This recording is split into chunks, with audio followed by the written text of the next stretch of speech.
Hello, everybody, and welcome to the Tarda Zone Talks. This is the Tarda Zone, and we're here to do the Star Beast review. Yeah, we're here, and I've just realised actually that the little header is missing an R. So I'll try fix that now in a minute. But everybody will be coming into the studio. I've sent out all the emails to everybody that asked wanted to be on. I sent out emails to people that didn't want to be, well, not that didn't want to be on, but I sent out emails to people that I thought might want to be on. And there you go. The studio is filling up like mad because I'm pretty sure everybody will have a lot to say about the Star Beast. And it's going to be very interesting to see how people have gauged this. Because as I said, remember, we're all at different levels when it comes to Doctor Who and how we think how bad the show is. So different levels for everybody. Some people went into this that were already kind of half done, were curious. Other people said, well, if the launch didn't go well, they'd be gone.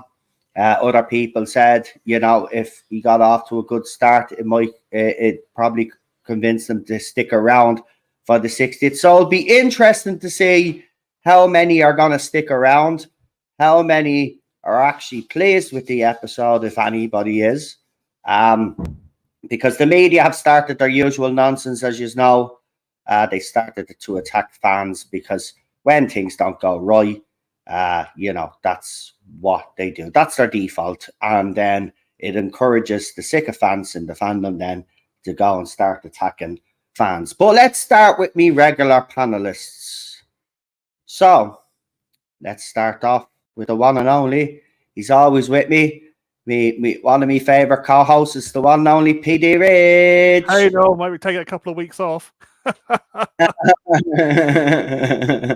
Yeah. Just been super busy, mate. I went to that protest that turned it riot. I can't even go into Dublin city centre without shit down. But there you go. It happens. Naughty Germans standing around barricades now. So we never just see identification everywhere you go. Oh yeah, I have to tell you now. You will have to cut that stuff out. We can't joke about those Germans anymore. Apparently, what's because happened YouTube. No, Cheryl's had to give me a list of stuff that you can and can't say on YouTube. So we have to be careful. So we can't make any references to them. You can't make any references to stuff that's happening abroad either in that place. And also we have to be careful. I'm just saying, I'm just getting it out of the way now so everybody is clear. Try keep the language clean as well if you can. I know it's some of you might find it hard like myself, but just try keep it as clean as you can. I know some people will be disappointed and some people may be happy, but we'll see. But of course, I'm joined with my other regular co-host for Wednesday nights. And of course, it wouldn't be the same without royalty, would it? So we've got the one and only Queen Charlotte. Hello, everybody. Oh, there she is. Lee is in the chat as well. Hey, buddy. I have sent you an email. It's up to yourself. Yeah, I sent you a DM. Don't know if you got it. It's up to yourself, though. But we are joined by a couple of more guests, and I'm pretty sure there might be a few more because I think I did see Real Super Doctor there just a second ago. So you know the way he cuts in and out, so he'll probably be here as well. But we're not alone, of course, on this panel. We've got the one and only Cinnamon Toast Crunch. I try to think of something witty to say, but I can't think of anything now. Yeah. Neither can RTD with Doctor Who, but there you go. And next, we're as I said, we'll keep them rolling. We've got the Wolf and the Storm. It's been a long time since we had the Wolf and the Storm on the panel, but we're joined by the Wolf and the Storm. Hello. Hi, guys. Hello. Hello. It's lovely to hear you, love. Right. Now, okay. Let me see. Right, fair enough, Lee. Fair enough. That's fine. Okay, right. There may be other guests popping in, but we may as well start. So, Saturday night, a lot of us were waiting to see what would happen with the first episode of the 60th anniversary. And as I said, by God, the media, fans, these shills, it's just all hell has broke loose. So what we'll do is, as we do on every panel, because we try to find a way of how to broach this. So what we're going to do is we're going to do the likes and the dislikes and stuff. Maybe not in that order. If people want to start talking about the dislikes first, fair enough. But I think I mean there's some likes. So I mean if we get them out of the way, then we can concentrate on why. Because I know maybe most people on the panel will feel that there's issues with this, and there certainly is, in my opinion.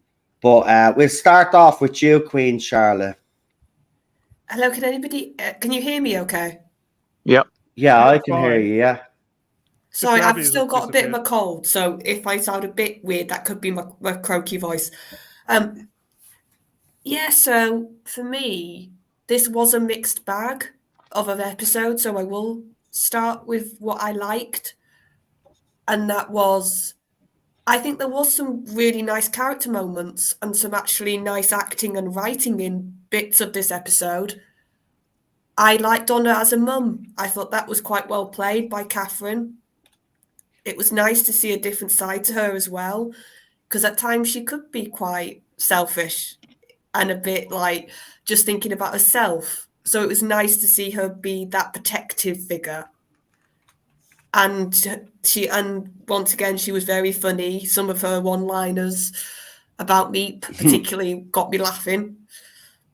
And I thought Tennant had some really strong moments acting-wise when he was talking about Wilf, sort of how he missed him and he loved him.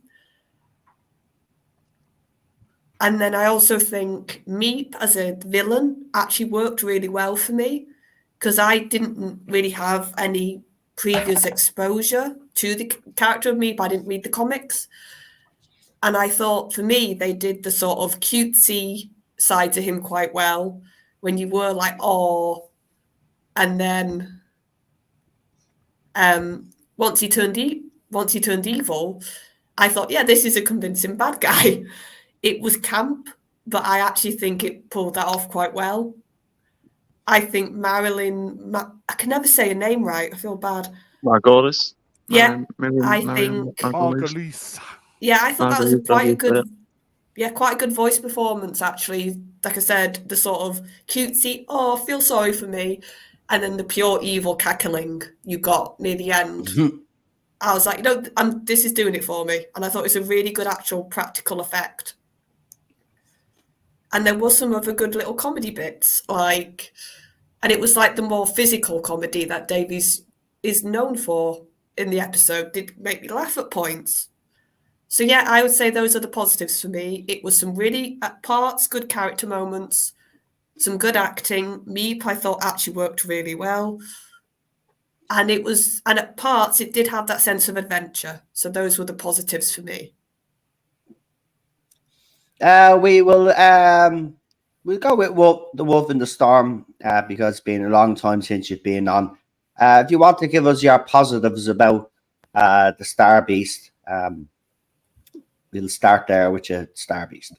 I'm actually very much in line with Charlotte. Catherine Tate and David Tennant were on point. I mean, I would never have expected anything less when those two were together.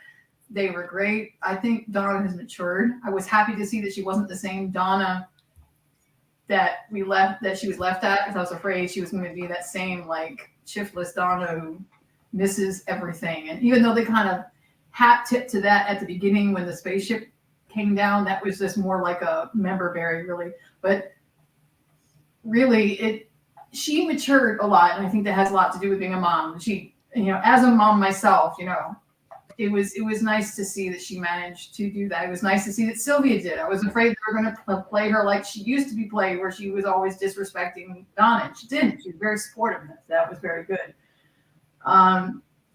David was on point. I mean, what can I possibly say? It's David.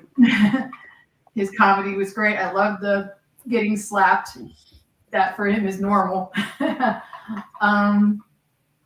I was very much surprised by the special effects. You could definitely see the Disney money at play. There was special effects that definitely improved. You could definitely feel that Murray Gold was sorely missed, because hearing those motifs in the background, the bad wolf playing, Donna's motif there, such a big difference from the last 5 years of next to nothing. Really, when you got Murray in there, it's like chef's kiss, perfection. I enjoyed the comedy, the physical comedy. I like Charlotte. I didn't really have much exposure to the Wrath Warriors or to Meep, but I thought they were both played very well. I mean, I knew the Meep was going to be the bad guy towards the end, but the way that they played it, how subtle that they did it, and how well that Miriam Margolyes voiced the character, you really did believe that this was this poor little creature who had nobody else and lost its homeworld and blah blah blah. And I can see that somebody coming into this not knowing anything about these characters would believe that, and would be surprised at the end seeing that the Wrath Warriors were actually the good guys. Overall, I think the episode was fairly decent. Yes, were there issues? Yes, which we'll talk on later, but vast improvements from what we've dealt with over the last 5 years. Yeah, I'll go next. I would agree with that last bit. It is the best thing that we've gotten in the last 5 years. I'll get into the negatives later, but I don't totally agree about the David Tennant stuff, but I'll get into that a little bit better. It was a joy to see Catherine Tate, of course. And I do agree, which is, it was nice to see that there was more character development and growth there. I will say the visual effects and the special effects were on point. I'm kind of look. I agree with Charlotte as well with the comedy moments, because if you see me do the watch along, I actually laughed out loud a few times. So I can't deny that there were funny moments in this. The Wraith Warriors, I liked them. I thought they were decent. I'm not going to lie. Beat the Meep. I agree with everybody. That performance was great. It was brilliant, though. I did love the transformation when they're down in the car park, and it goes from sweet to then just pure evil. Those and eyes. I just loved, yeah, those eyes, and then the teeth just show, and you go, holy, yeah, that was very well done. And that's it really for me, because there's a lot of problems with this. But they're the positives. But what I will say is it is better than what we've got in the last 5 years. But I'm judging this against Peter Capaldi's last season. And if you compare it to that Peter Capaldi did in Series 10, then this is bang average. And that's not good enough for your big comeback. And we'll get into the ratings and all of that when everybody gets obviously when we get around then and we start talking about the bad and then the negative effect it's had, and then we'll talk about the ratings as well. But I'll move on to PD Rich now. PD. Okay, I'm afraid I'm the control subject on this panel at the moment because I boycotted it, so I can't rate it. Okay, right. Well, at least you're being honest. Yep. Cinnamon. I think out of everybody, and probably most people in the chat, I think I've probably got to be the person that's probably enjoyed it the most. And now when I say enjoy it, it's definitely not a perfect episode, far from it. If I was to compare it, I was thinking about this earlier, and now I haven't thought about this deeply. It just sort of sprung off the top of my head, but when I thought about it, it gave me like Planet of the Dead vibes. Like it's a decent special, but it's not the best out of the bunch that was in that run. I was genuinely looking forward to it all day. I was nervous, obviously. If you've been listening to anything I've said recently on any streams, you'll probably have heard what I've had to say. But yeah, I was nervous. I didn't know what I was getting into. When I saw the little sort of 2-minute clip or whatever of Rose in the shed, I did like that. I thought that was cute. I like how they did it. And I did think the message in that particular scene was done well. It wasn't done well in others, but I'll get onto that later on the dislikes. And yeah, I was really psyched up for it. When it was like 30 minutes to go, I think I had a bit of an issue actually because I couldn't get it on. And then on my Virgin box, and it was a bit of a panic. And then we went on the iPlayer app, and then we managed to get it on. But it was really nice actually, just even away from the episode, really nice just for me and my dad and my sister and my mum and just everyone watching it together, because that was how we used to. And then around the sort of Capaldi era, I kind of went and watched it on my own. But I really liked it watching with my family again. Maybe that helped in my enjoyment as well. I imagine it did, because it did bring back some nostalgia, because me and my dad used to watch it religiously together. Yeah, and I was engrossed in it. I genuinely was. I was engaged in it. I couldn't take my eyes off it. Again, is it the most strongest script? Absolutely not. He's definitely written better. I think Tennant's performance was fine. People said it was wooden. I can't really see that myself. It was definitely different. It was a lot more human. Again, I don't want to talk about the next week's episode already, but there was a clip of that where he's kissing Donna's hands, and he's a lot more emotive than he was before. And I even said that in this special when he was speaking about how Donna, and he's speaking about, he's like, oh yeah, I love her, and he's like, oh, do I say that now? He is definitely different, and I was confused about that before when they said, oh, he's different. I was like, well, how? Because 10 was a pretty emotional doctor anyway, a pretty human doctor. How could he get more human? But now I kind of get what they meant by that, having seen it. I think Beat the Meat was probably the best thing about the episode. Actually, I think a lot of people would understand that. I think voiced incredibly well, very cute. I could definitely see the attraction to it. I know I haven't read the comics, but I knew the twist was coming. I'm familiar with the character. I haven't read it, but I knew it was coming, and like the way it happened, like I knew it was obviously going to happen at some point, but the way it happened still threw me off, if that makes sense, because I didn't realize it was going to happen there in that scene. But I did like that. I liked how, again, I agree with how she matured, Donna, as a person, because she could be quite selfish at times. And when you think of her, I think if you were to watch series 4, or even actually not even series 4, because if you were to watch The Runaway Bride, which is kind of when she got criticized, and when they brought her back, a lot of people were worried, and thankfully they toned her down. But if you were to watch The Runaway Bride, and you were to think, oh yeah, and years later they were going to bring her back with a family and a daughter, you would think, no, surely not. You just couldn't picture it with that character. But but when she said the line of like, oh, I'll fight the world for you or something, I thought that was quite sweet, because I could see that happening, and it was true. And there was a lot of those sweet moments like that. Again, just I think all around, again, the humor was there. Again, like the Wolf and Storm pointed out, those motifs, you could definitely tell it was Murray Gold there. I could instantly recognize the music. I could literally. Oh, there was bits of Fires of Pompeii and all put in there. I even noticed it when I was listening, and he had new music going to. It was very clever. I have to say, the music in some parts was actually great and overpowered some scenes, but I'll get into that later. But yeah, the music was great.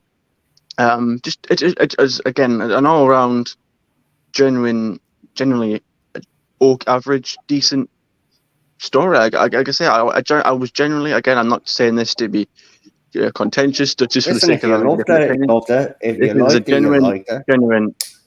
Go ahead. Sorry. I said, if you loved it, you loved it. If you liked it, you liked it. Don't be like, don't think that you have to agree with all of us. If you actually liked it, just say it. You know what I mean? Yeah, exactly. Everybody has an opinion. That's the great thing about this channel. This is one of the most, and when I say diverse, I mean diverse in the true sense of the word. This has got to be one of the most diverse channels that are out there, because we can have different opinions and it can be accepted. But I mean, obviously don't scream at each other because we are friends. I was happy. I generally went because I watched it at my parents' house, and I went home and I went to bed happy that night. I genuinely did, and I was happy that I felt happy because Well, and even you know what? Good for you, man. Seeing the TARDIS, Seriously though, when I saw good that for TARDIS, you. I saw that TARDIS and I thought that was it. I genuinely had the biggest smile on my face because I loved it. Loved the TARDIS. It's genuinely got to be one of my favorite designs. And just it was again, there was definitely some bad bits I didn't like, and obviously I'll get onto that later. And I'll finish up now because there's other people to talk. But yeah, I was happy. I was happy with that, and I look forward to more. Fantastic. Right, well, that's brilliant. Right, what I'm going to do is you've noticed that Problem Being is there and PD, right? So they haven't seen the episode. So what we're going to do, though, is because they've seen the media reaction to it. They've seen clips as well, but they haven't seen the whole episode. So out of fairness, they're going to give their opinion about the actual episode, but they will talk about the fallout because they've been, well, I mean, Lee has been in the middle of the fallout because people just can't leave him alone when he has an opinion. Like Lee can't have an opinion on X.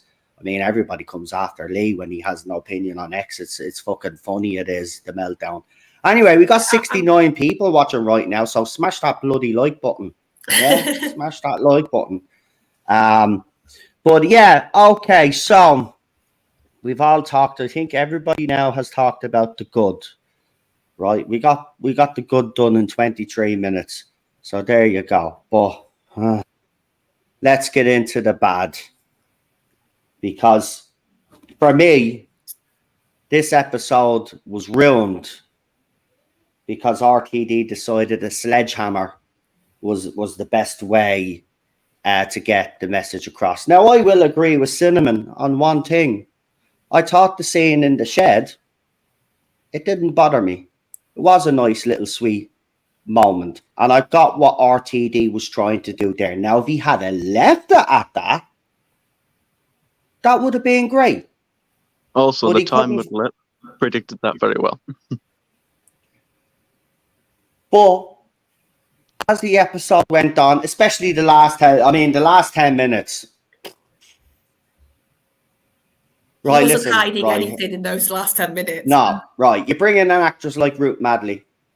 Okay, you make a big deal that you've brought an actress in that's in a wheelchair because everything they're defined by the equipment that they have or whatever, their gender or their race nowadays. Nobody can just say, "Oh, Ruth Madley, great actress, has joined Doctor Who." No, they have to make a big deal out of the wheelchair. So then, when you do make a big deal out of the wheelchair, and you then don't do it right, then fans are going to be rightly pissed off. This whole gimmick with the rockets coming out of her wheelchair, by the way, it wasn't even electric. You'd think Unit would have gave her an electric wheelchair, by the way. Yeah. Someone made that point. Electric wheelchair, right? And then it would have had little gadgets on it and it would have made sense. Like Johnny Okay. English, yeah. But then you reduce her to that, and then you don't give her much time in it. I mean, our interaction with David Tennant when they first bump into each other is deadly. I think it's great. I was actually excited that she was on the screen. I thought, right, here we go. Now she's going to feature very heavily, and that just wasn't the case. And then she runs in her wheelchair, and then she presses a button, and these two little these little darts fly out of it. I mean, it's bloody.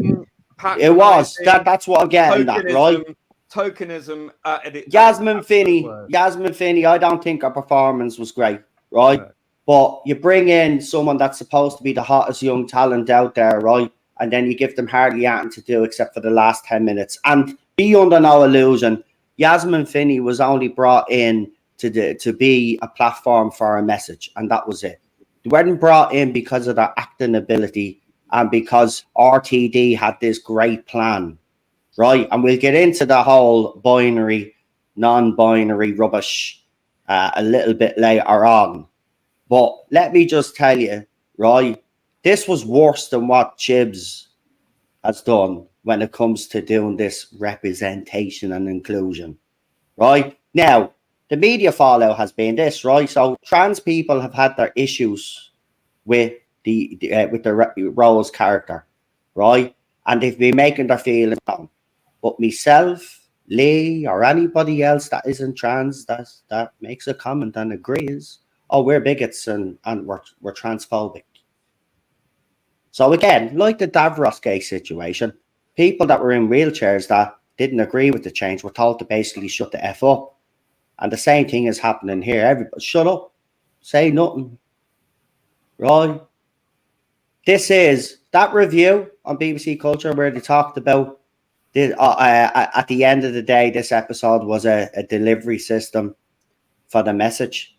Unfortunately, RTD ruined any good work that he did in that episode by slamming your head.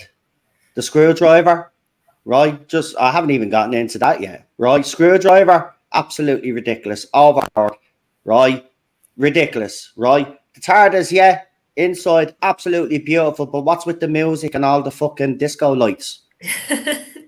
No, seriously, are we in the fucking 70s now? And that music, sorry though. To be honest with you, Disney no. Plus To be all honest with you, over. no. To be honest with you, when that music was on, because that's one of the clips that I saw, and I honestly thought when he was running through that TARDIS up and down those bloody ramps, I was thinking, is he going to burst into song? Because it felt like a musical. I thought he was going to do his best Dick Van Dyke impression or something. You know, it was so Disney. And I don't have a problem with Disney things being Disney, but this is Doctor Who. Yeah. Yeah, it's not Disney. It's not Disney Who. It But is now. Being. well, it is. Oh, yeah, absolutely right. But look, Yeah. the bottom line is this: Yeah. RTD's messaging was subtle at the very start, and there was like one or two messages in 20 odd minutes of the episode. Yeah, it You had gets very inconsistent. Yeah, right. So if he had kept it like that, fine. But he didn't. He didn't, and he was very inconsistent. And you bring in an actress like Ruth Madley, and you don't utilize her properly, and then she's just really, you can see it. All it is just for the inclusion. And she deserves better than that because she is absolutely a brilliant actress. Like, you should see her in years and years. She's brilliant. And also, She's a great actress. Go on. This wasn't a massive cast. This was quite a small cast he had to begin with. That's what I mean. And these And a familiar characters one, weren't too. developed properly. These characters weren't developed properly. Yeah. And this is my big issue that I have. And I know people will bang on about the last 10 minutes and say, yeah, but what has Yasmin Finney character's roles done throughout the whole episode? Absolutely feck all until the end. And that's the point. If you're going to bring in a trans character, right? If you're going to make a big deal out of Yasmin Finney coming into the show because they're trans, well, then you better goddamn use them properly rather than give them shoddy fucking dialogue and then that bit at the end. Oh, we'll get into that later on because everybody is going to fuck out. I swear to good God, I'm just ruined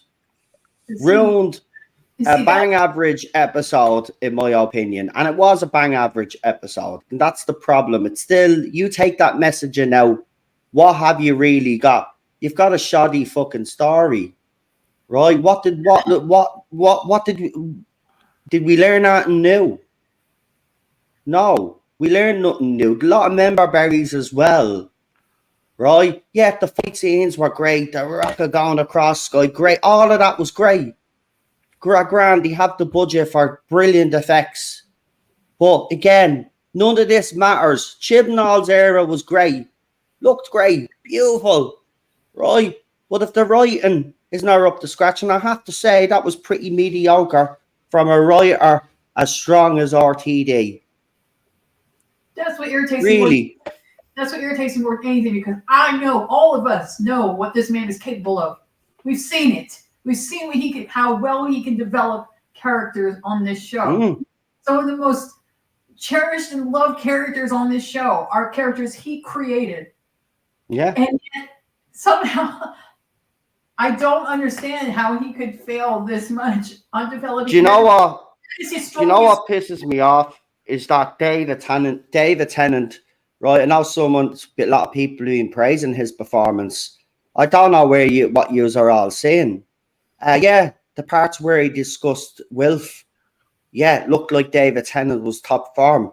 But I felt even watching that episode, and I even say it during the stream, that there was something off about his performance. And I got to be honest, for a lot of it, it looked like to me he was just there. Phoning it in. I wouldn't say even phoning it in because that'd be unfair to him. But I Yeah, 'cause don't. he was there. But just, do you know what it is? I don't think he has the heart for it anymore. I don't think he has the passion for this role anymore. And I think it showed. I didn't think his performance was really great. The one that stood out, the two that stood out actually for me were Sylvia and fucking Donna. They were the two characters that stood out to me in that whole episode. David Tennant, I'm sorry, but I don't think he was great. I really don't. Even that over-exaggeration of running around the TARDIS, that just felt forced to me. I'm sorry, I have to be honest. It felt forced to me. It didn't feel natural. There was just something different about his performance this time around. Maybe it is because he is supposed to be playing it different, and I could have all of this wrong. So I'll give him the benefit of the doubt right now, right? Because it is the first episode, and he's just after coming back, and he could be still suffering from shit, right? But if that's the way he continues his performance all the way through the next two episodes, then this show is in serious trouble, because that's not good enough. I think It's not good enough.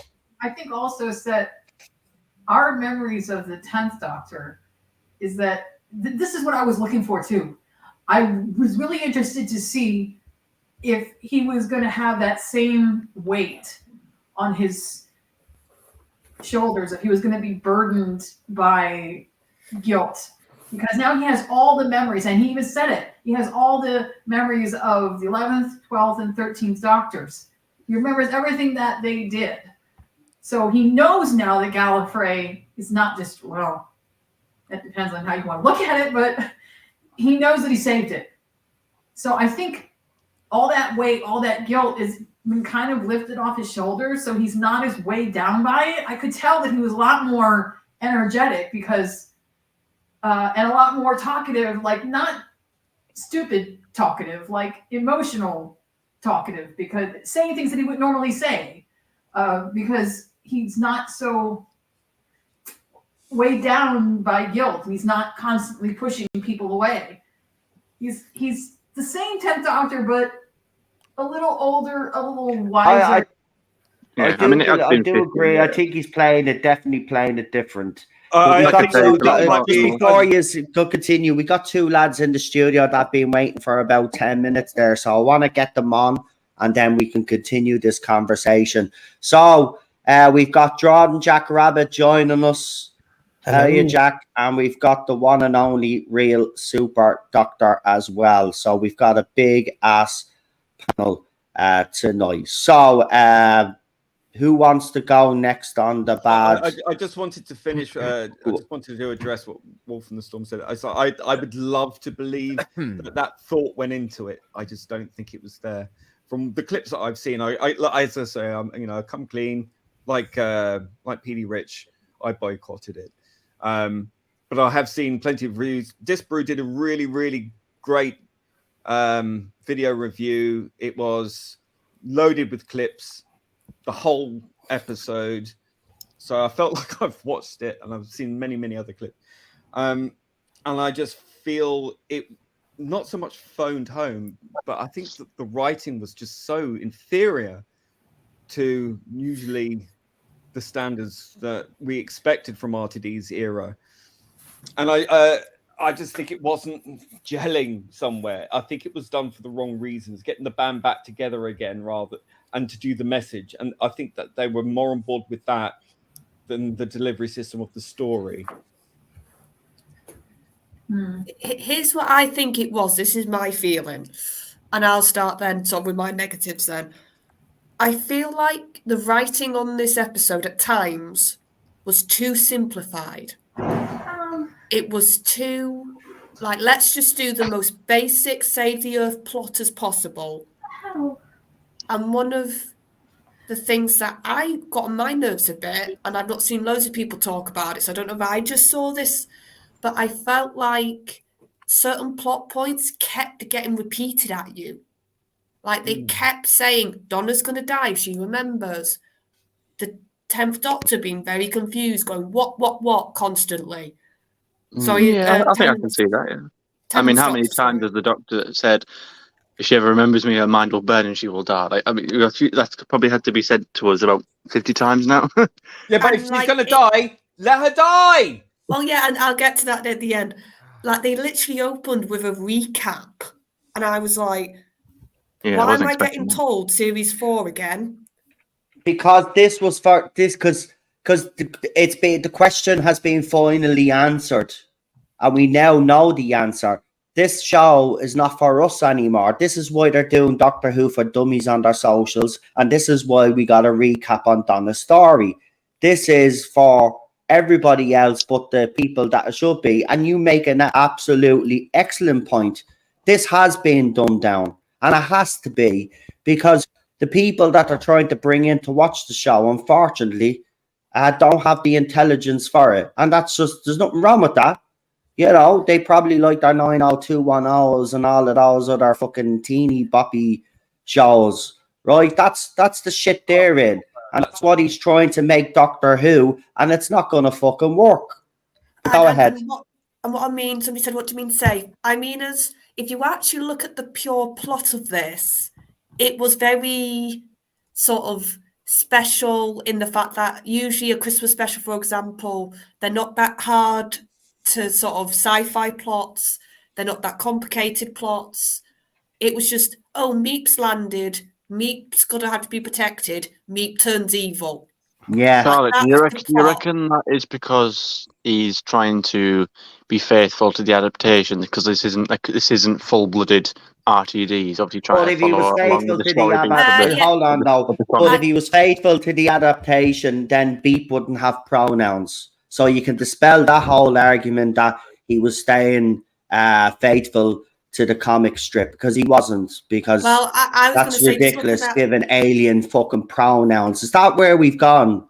I didn't even get into that. Thanks for reminding me. Fucking pronouns. And then for Rose to then chastise the Doctor, who is also an alien, to say, "Oh, how dare you presume that Beep has doesn't have assumed or Jan," wherever the fucking line was. Absolutely ridiculous.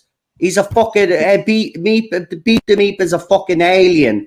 Which, since when have humans started enforcing their own fucking gender cult ideology on the whole fucking universe? That's the message that RTD is sending out, that we're the far superior. Everybody that comes to our planet now has fucking pronouns. I know.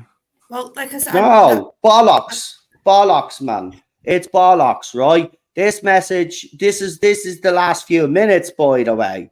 It's bollocks, man. This is the problem with it, right? There's no fucking need for Beep the Meep to have pronouns, right? And Rose shouldn't even be saying that to the Doctor in the first place. That's the problem, right? Yeah. It's a fucking alien. This is what we keep getting told about the Doctor. Oh, it's an alien, so the alien can change gender. Now you're going to just assume everybody that comes to fucking planet Earth now has fucking pronouns. What next? Racists? Transphobes? Oh, we've had Where does it spacists. fucking we've had stop? spacists.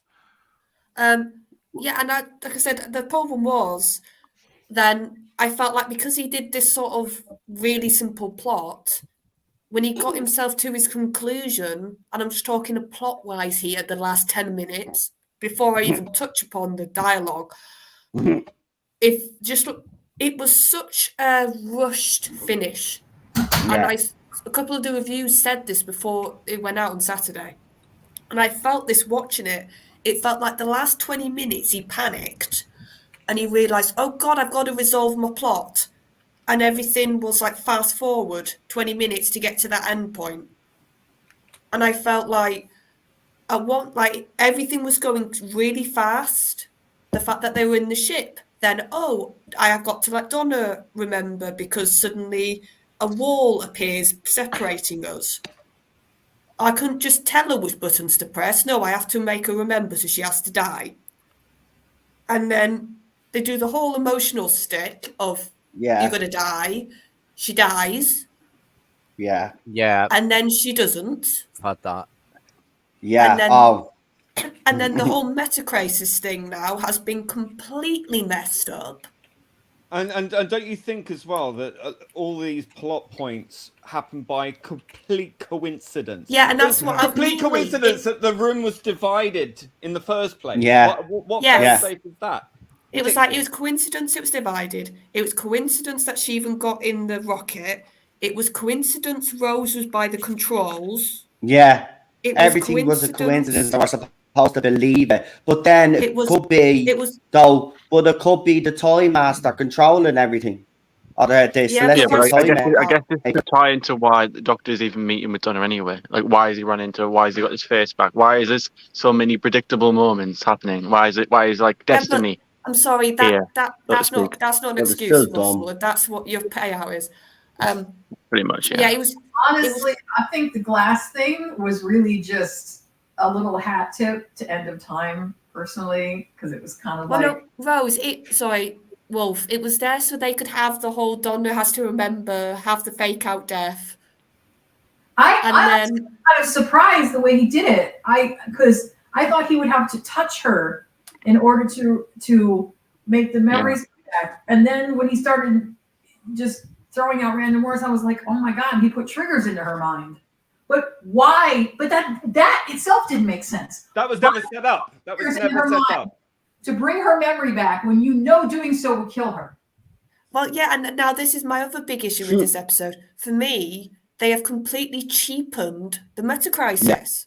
They They Yeah. have have. completely Not lessened once, that but twice. Twice. because Now the emotional end to season 4 worthless because she's not dead. She remembers, and then her quote unquote death scene on the ship worthless because she came right back to life after it was diluted down to her daughter. yeah, And then- and if you think about at the end, she cheats death a third time with Rose by letting it go, which made I'm not even Let it got to that bit Oh, yet. don't even Um, get it. Oh.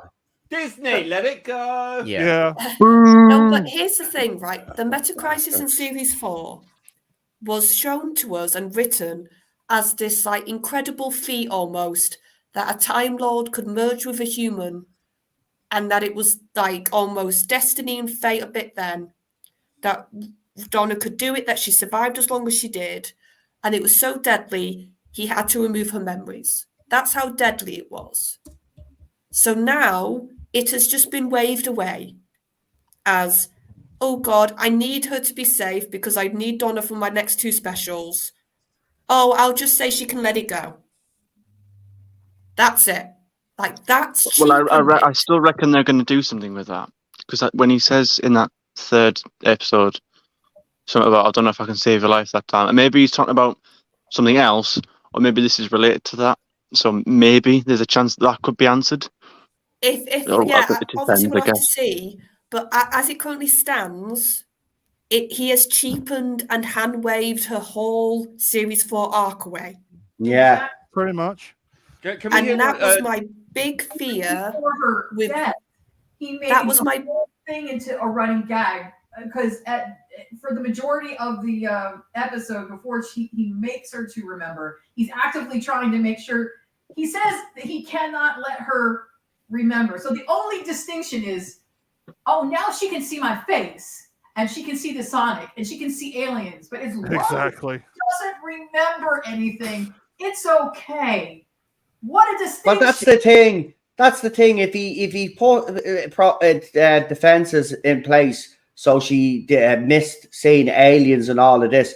Of course, as soon as he pulls out the sonic screwdriver, that is alien. So Yeah. he kind of has like shot himself in the foot. Like it's like as if he's gone into this, forgotten to go back and look at what he did first time round, and he's just come up with some El Cobbs wobble. I mean, that whole thing with Donna. Listen, I'm glad Catherine Tate is back, but it has cheapened that whole thing. And you know what? We did hate him for doing it. We did actually hate him for doing it. And maybe this is why he's doing it now, because he feels obliged to do it. But you know what? As I've said, and I said this at the very beginning when you were announced, you don't have to listen. You listen to nobody. If you listen to nobody, you wouldn't be in this situation. What you try to do is you've tried to please everybody. Everybody. Yeah, and I said if you try to do that, you fail. Go ahead. And this was my fear with Donna coming back. I did not want that whole season 4 arc to be waved away to be happy. And that's what currently she can remember. She's fine. She gets to travel with a doctor again. Unless he kills her. Unless he kills her like off. I said, by at the current total. This is what I mean. Like, we still don't know how it plays out, but based on the knowledge of what we know now, Charlotte is right. Right as of right now, based on what we've seen, only one episode in, it does feel like, I guess, she's right, that he has sort of waved that away. So Series 4 kind of feels a bit irrelevant right now, I guess. Because in terms of my feeling is those lines, but I don't know if I can keep you up, you're going to die. I can't remember the exact line. I think that's probably more Toymaker, just she's been put in the line of fire again. Yeah. And we know how this doctor previously got really et up about companions dying around him. So yeah. It turned into a freaking joke. I mean, she stood right there and watched him mess around with the Sonic. She saw the Meep. She saw all the aliens. They shot up her freaking house. He forgot the way he wrote it at the end of time. At the end of time, when the master put his DNA into everybody on Earth and all their faces changed, looked like him. It was instantaneous. As soon as she saw it happen, her mind started to burn. And she never even met that master as well. So how can it activate when she meets that master, but when she meets the doctor again with the sonic screwdriver in hand, that doesn't trigger it off. But meeting a master that she never saw before does.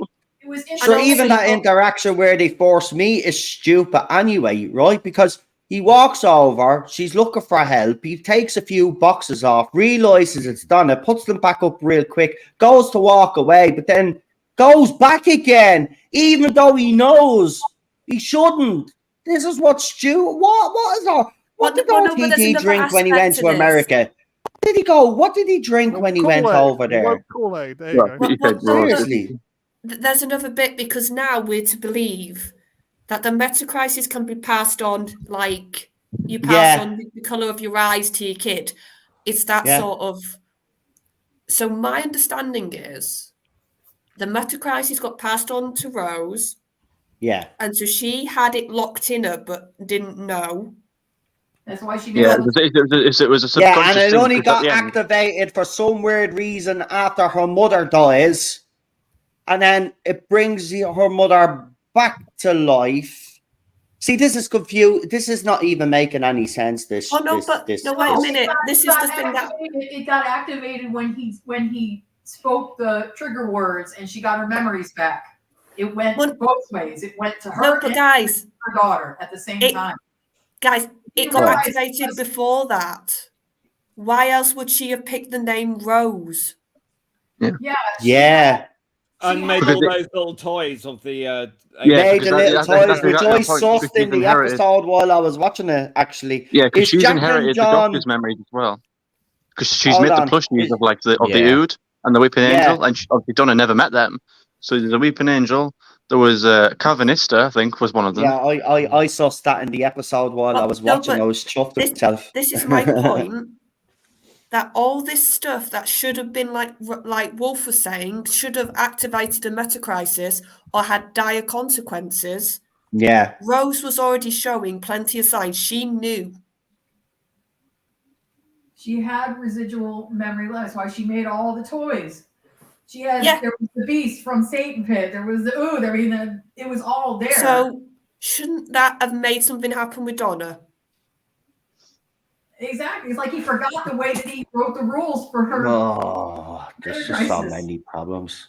When you analyze this properly, though, the more we analyze this episode, the more we're actually finding now. Well, I suppose if you want to really dig deep, you could excuse that by, if you can miss a spaceship flying overhead, you can be thick enough to not look at or reconnect the dots between a plushie, but that's how Russell seems to want to write it. Sonic screwdriver.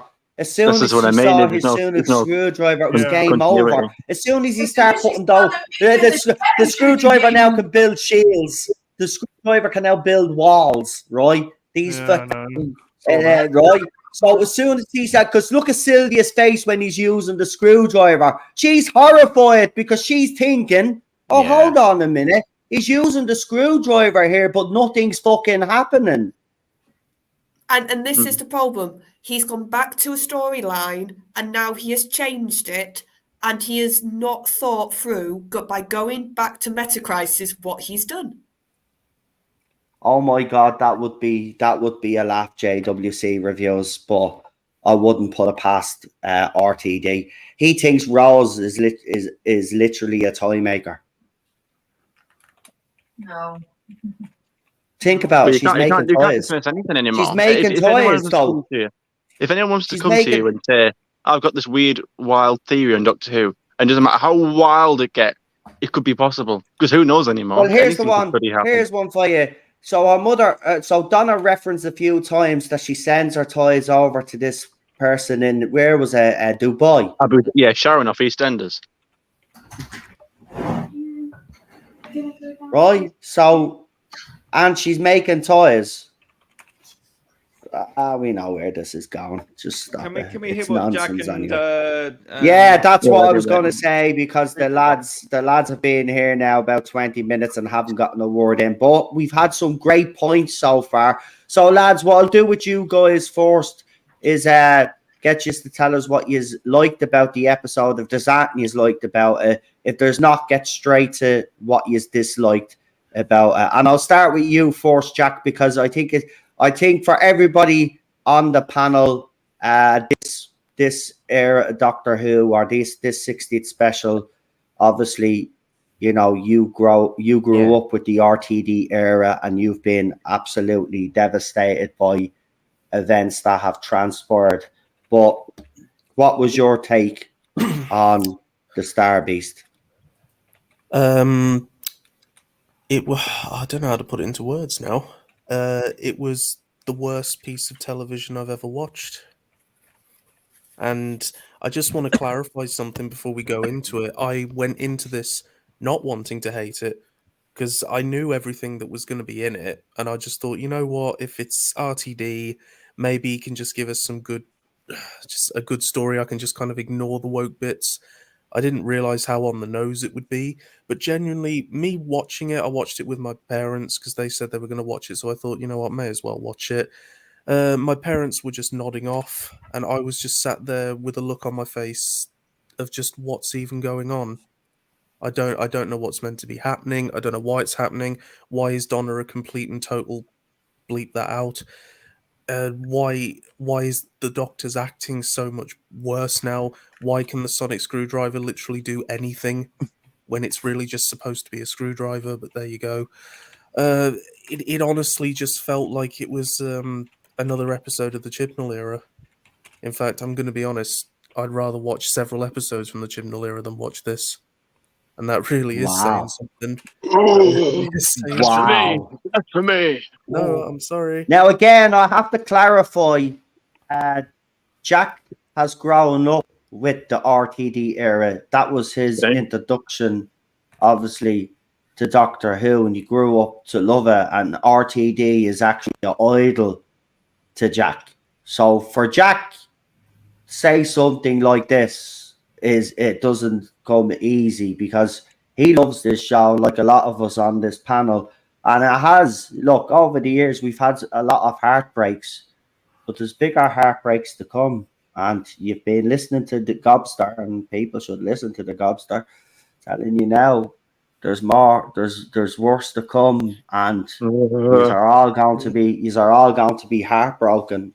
But Jack, go on, continue, mate. Anything else you want to add to that? No. I mean, I know you're blunt. You've always been blunt, but by God, Jesus Christ, man, go ahead. But I mean, you guys, honestly, stop even trying to debate this because this was RTD's mentality. Okay, how can I get this episode to be all about the trans person? Okay, right, that's a great idea. And then he went away, and then all of a sudden that Welsh guy came up to him and went, "Hey Russell, you know you're actually supposed to write a story and it's like, oh bloody hell, I forgot to write a story. Oh my god, Julie, I need Julie in here. I've got to write a story. Oh my god, I forgot. You know, that's my Russell impression. But, yeah.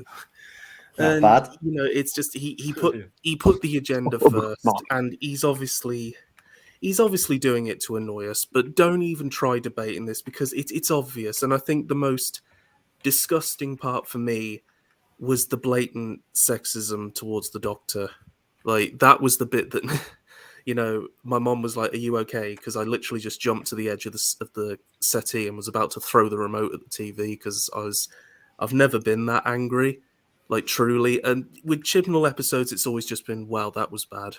And that actually, agree with you, Jack. That actually rolled my blood, the Doctor being charged for eyes like that. First time, aside from The Timeless Child, which I actually missed on broadcast, luckily, but I went back to watch it last year, and Lee can tell you I had PTSD from it. But this was the first time I have felt genuine anger watching a live episode of Doctor Who. And, you know, this really is going to be my getting off point after seeing this. You know, I don't want to watch the rest of the specials. I'm thankful you guys are, so I can just tune in. But, you know, this is... So you're out, Jack. Is that what you're saying? You're now officially done now with Doctor Who. You're never going back. You guys have got to understand. I know initially I didn't want this talked about, but I don't really care anymore. The man told me to F off, as you all know. Yeah, we know. And that really just kind of proved to me what kind of person he is. I don't know what happened to the RTD that came back in 2005, but, you know, you guys can spend... Jack. He's a skinwalker. Yeah, whatever. But, you know, this is extra difficult for me because... Pod person. Well, how about this? Yeah, I mean, like you and I, Jack. This is our era. We're both similar age. This is for us. Thankfully, I was able to enjoy it. Unfortunately, you weren't, and that is completely your view. But if maybe looking forward, all those memories that you had of watching it growing up, like as I did, when you fell in love with RTD and he was your hero, it was our hero. He was our hero because of the work that you did. It was that way around. It wasn't the other way around. We didn't fall in love with Russell and then fall in love with his work. Because you could always have that. Now, I know it's always difficult separating the artist from the work. But if you could do that, and if you could look at that, what he was able to do, because it's his work that speaks volumes, maybe not him as a person. Yeah, but I think if he wants to... I think Jack finds the work somewhat below par. I think even that aside, I mean, I went into this season of, you know, the Doctor Who specials knowing what was coming, feeling it in my urine, and quite honestly, I was not going to watch it at that point.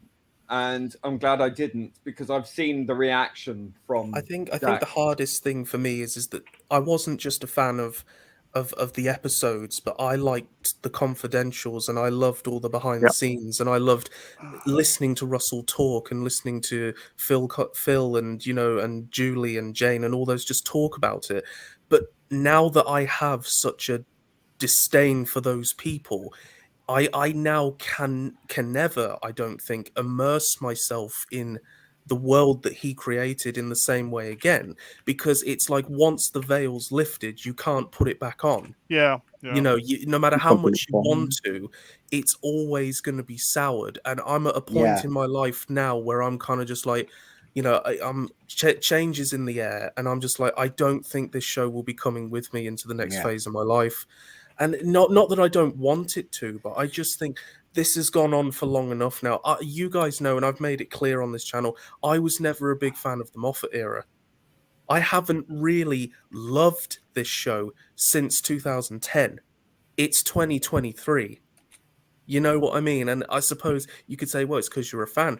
Well, yeah, but even that just gets too much. Really, Classic Who was what kind of kept me going, but there's only so many times I can rewatch those before I'm like, oh, I want something new that's good.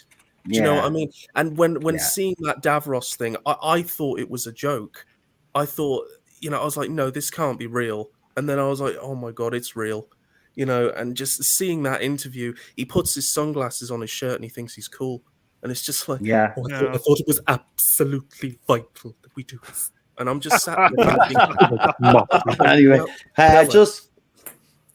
Can we just for one quick second, because we got someone else in the studio and I've got 2 super chats to read out. So I want to read the super chats out, bring on our other guest as well. So the Legend of the Traveling TARDIS row. At this point, just merge the Sonic and the TARDIS because it's only short of making Julian fries and cure erectile dysfunction, and it'll do everything. And then another super chat there from them.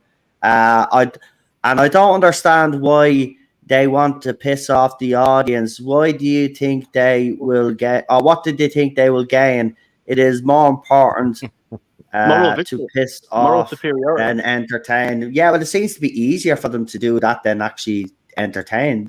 That's I mean, that's just look the at the issue. news articles that are getting printed out now. Every single article. We'll get Is- into that. Are they, We'll are they get all, into are that. they all? Is there like a memo that was sent out and they? Oh, look at this, guys. Yeah, It's all just we'll get copying each into other. we will get into that. I just want to bring Daniel on, then get Real Super Doctor's opinion if Jack has finished his, and then we'll get into the media fallout. And then if anybody else wants to add anything else about the episode that we didn't talk about, that will be the opportunity. But I want to bring on Scottish Stavros, who will be talking with myself, Hello, with Daniel. PD Rich, and the problem being about the media fallout. So they'll be able to get more involved in that conversation when we get around to it. So, Jack, if you've got any other points to make, go ahead. If not, I'll get Real Super Doctor in on this, and then we can get into the media fallout Well, if anybody I else, suppose- unless anybody else. I suppose my last point is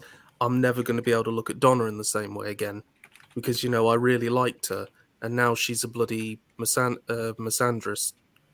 Just like, oh, maybe not a woman now, you'd have understood. And just how all 3 women just, 2.5 women look at each other and just with their smug faces. I'm sorry, I was just like, right, Mom, I'm off. And she just was like, sit down. And it's like, I can't, don't make this as torture.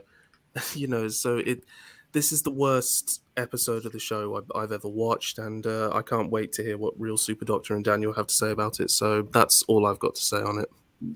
Well, Daniel hasn't watched the episode either, so he's going to be talking about the media fallout because, of course, fans like himself, even if they haven't watched, are being criticised by the media and criticised by fans on social media, the usual. Oh, I just want second to add carry something. on. Sorry, Noel. I just Go on. want to add something. But when I did actually tweet my review of the Star Beast, if some of you saw on Twitter, and it got quite a bit of support, and I was getting messages and comments from all different types of fans of all colours and genders, believe it or not. Yeah. And I even had, someone who had rainbow flags and everything. So, it's amazing how many people just like, yeah, I agree with you.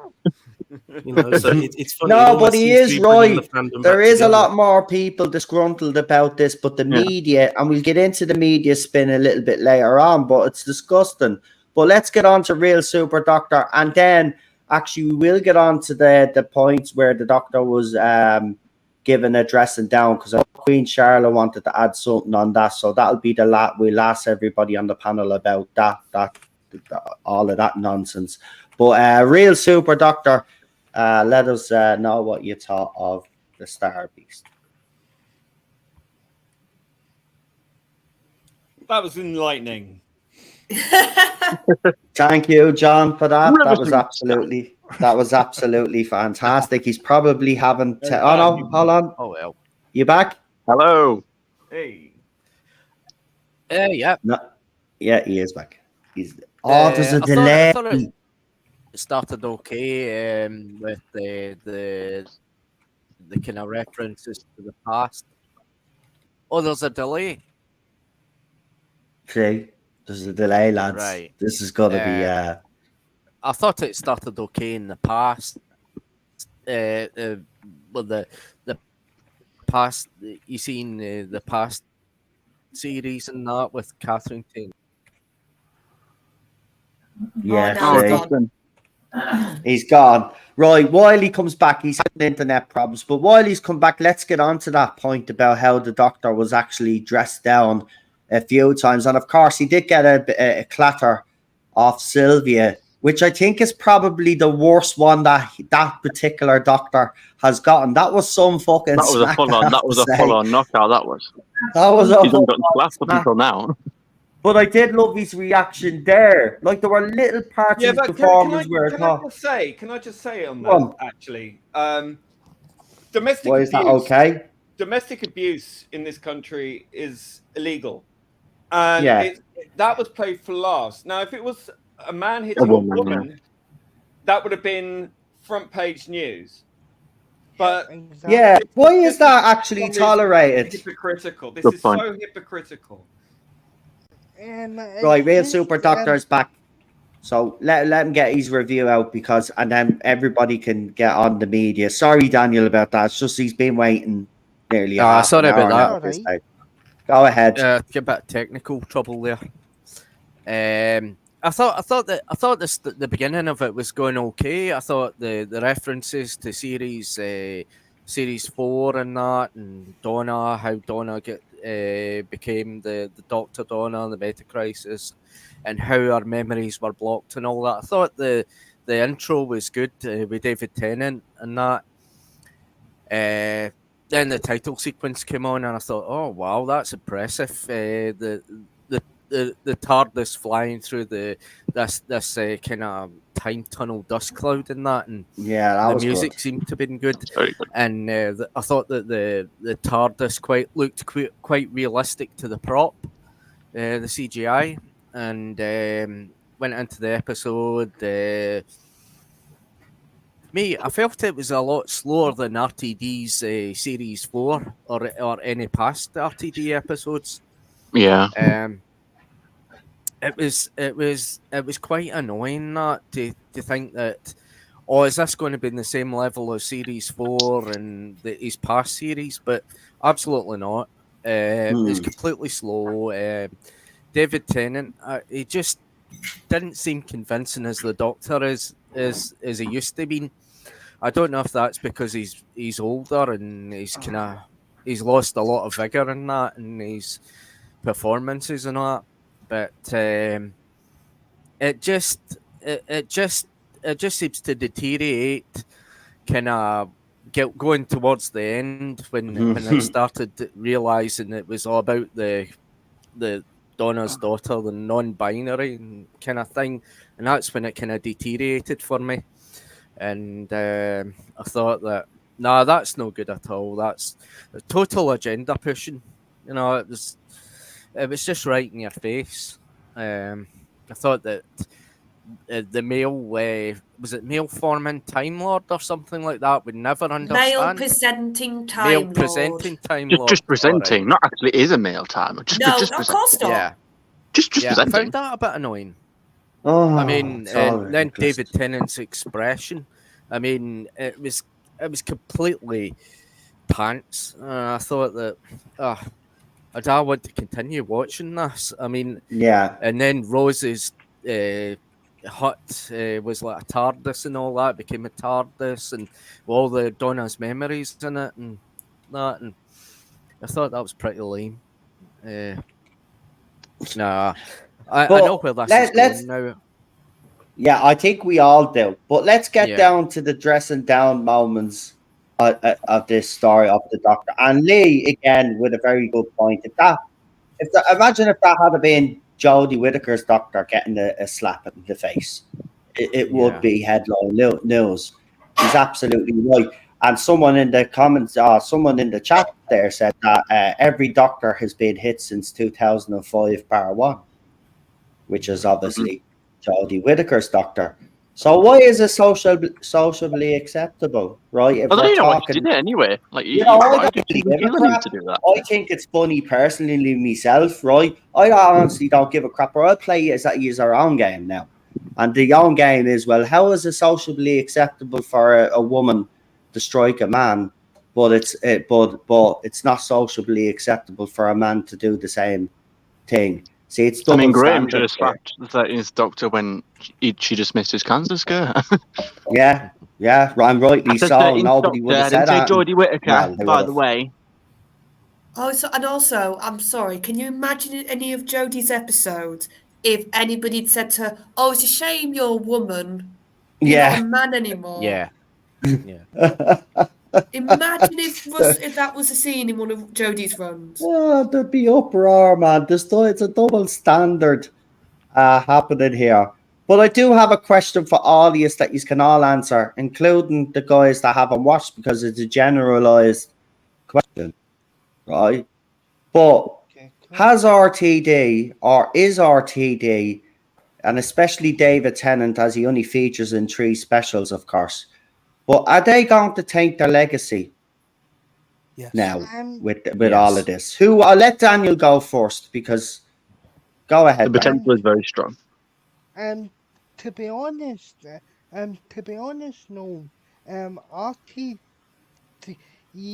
had already tainted his legacy based on his conduct on social media, attacking even the fans like Jack and like people our age that he helped sort of held into the show, and as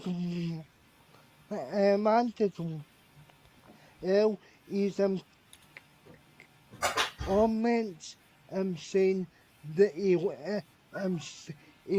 he enjoyed classic, who has proven to be false, because he's already changed. He's already changed a massive sort of honor. I still want to ask it, but in regards to David Tennant, I think he also has tainted his own legacy as well, because his because even his performance in that Destination Scarrow, it's just a bit sort of half if you know what I mean. Yeah. Won't actually say what are you usually say, because there's a channel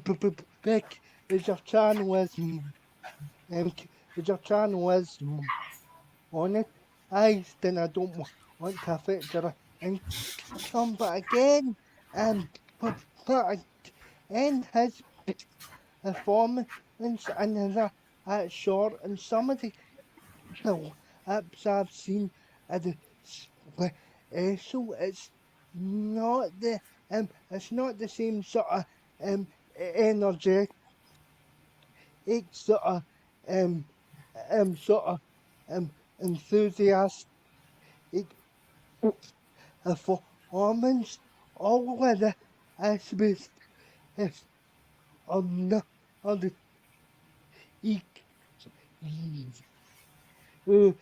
agenda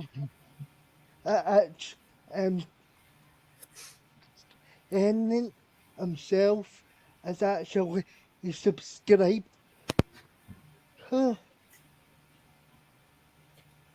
I mean, that whole Destination Scarrow thing, the Davros gate. Yeah. I mean, that, and the way then he responded to that.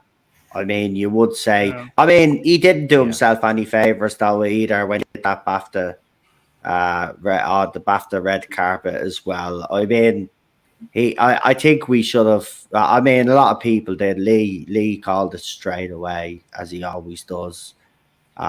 He saw right through it from day one. It's just sad. I like the RTD. I will say Jack beat me to it. I do like the RTD era though. Is forced era, and I'm not gonna stop liking it because of what he's doing now. But yeah, his behavior hasn't been great towards fans, and I think he forgets where he But came that's from. the worst thing, though, Noel. It's like what he's done now has tainted it, you know. And I tried to go back and watch series Yeah. 1 last year, and it was great. Don't get me wrong, but it Yeah. didn't have that same feel as it did when I was a kid, you know. And that's the worst thing about it. Sorry, go on, Daniel. It's kind of tainted it for me years ago. And to be honest, if I'm going to go back through the sort of the Avros stories from both the revived era and obviously with the classic era, well, I'm going to get that age of this new version of the Avros, or like in our heads as we are trying to actually tune into some of the old Avros stories from he is kind of me is kind of tainted not only his own era, but he's tainted. Well, Zoomers have grown up. Zoomers have grown up with Avros. Zoomers have grown up with the RTD thing. Yeah. And now you're all bigots, and he's only interested in the alpha generation who are now up and Exactly. coming. You know, everyone always points at my generation. It's like, you know, we grew up with you know, a lot of stuff. I mean, I was raised by my grandparents, so I grew up with old stuff. But you know, it's like we're not all nut jobs like we're made out. Yeah. It's like, No, we're all right. yeah, We're the good ones. Yeah. dodgy here. Yeah. And there, but I mean, most of us. But it must be for you guys especially, because obviously I'm myself and Lee Old man. are the oldest on this panel anyway, right? So I mean, but it must be. Well, I was trying to be nice Myself with as him well. this time, but yeah, okay. For us older fans, like, okay, yeah, we're still hurting too, but for you guys, it must be really, really a shame to Well, I was see just gonna and say- heartbreaking. I was just going to say, no, because you and Lee are very lucky because you get to kind of seal Classic Who in your own bubble. But it'll never be the same for us because I knew Doctor Who for 2 years before I knew Classic Who. You know, I went back and discovered that. And even then, I only started with Daleks stories, then Cyberman stories. And it wasn't really till the Moffat era got insufferably bad that I decided, right, I'm going to watch all of Classic Who. And I've kind of been Classic Who all the way for a good amount of years, but I've gotten to the point where I just can't rewatch them all the time because they're getting a bit boring. I want new, good Doctor Who. So this is kind of like a double sword, you know, for me. It's really kind of killed the whole thing dead. So, just briefly, how many of you on the panel is going to actually tune in for next week's episode? We know Jack's out. So, if you're out, just say you're out. Who else is out? I'm out. I'm out. Out. I'm out. Oh, I'm definitely out. I'm going to stay and watch it. I'm in. You're going to stay. Yeah. You're what Charlotte is watching till next week. Wow. Are you, if next week goes bad, Charlotte, will you bow out now? See, I don't know. I'm very much, my mindset at the moment is I want to take it episode by episode. But Same here. I can't help it. Like, because there was good bits in that episode, but there were also I agree. I agree And- with you. There were good bits. It was just and to tainted. sort of comment to what you were talking about before about tainting legacy and stuff like that. The problem is my moment that I've almost taken away from that first episode, and I can't help it, is the dressing down, because that was so like the dialogue and the way it was staged. Yeah. It was so. On the We're going nose. to take the mick out the male doctor now. Yeah. I swear, I could not believe the look on David Tennant's face in that scene. Yeah. I know, it was almost like When that Rose wasn't in the says to script. him, that's something a male presenting doctor with Time Lord would never understand. And he's just looking at her like, really? He's Yeah. traveled you the what? universe and in time and space, saved the universe. Oh, He's that's been what a left should bloody have of it, woman. yeah. ordered. He's been a bloody left woman, of it. unlike someone else in the cast. And he does know. And he will know infinitely more than these plebeian human beings that have stabbed him in the back, basically. Sod I off. just want to This, do what Tom Baker did at the start of Robot and go, goodbye. Yeah. Do you know what's sad about this as well, though?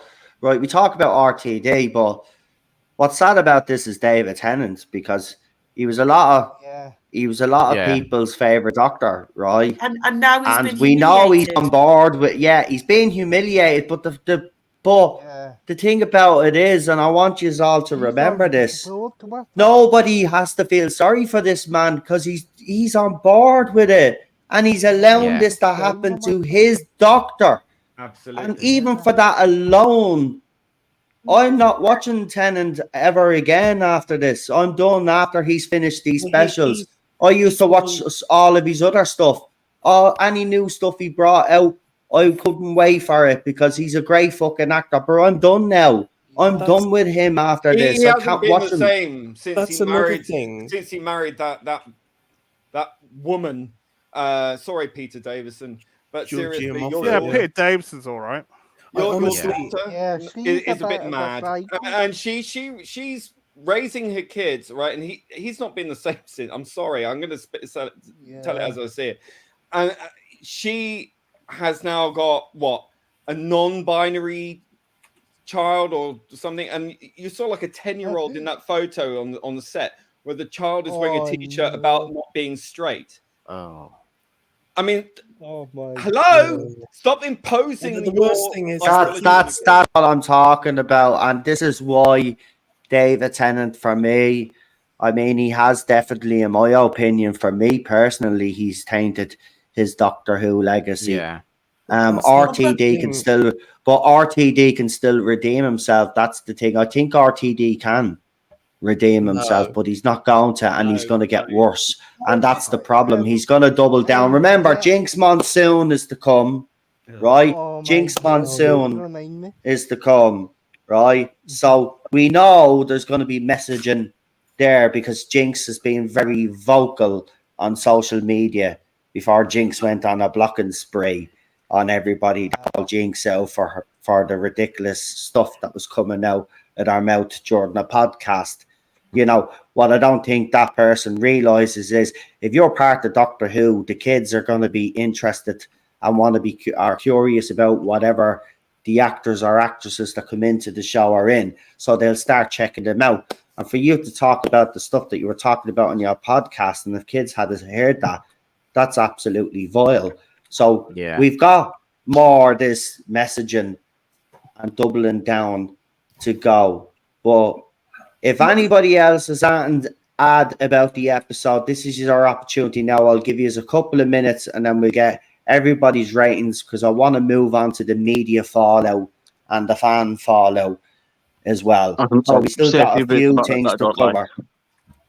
So go ahead. Well, I've already spoken about the things I did like. And just I forgot a few things as well.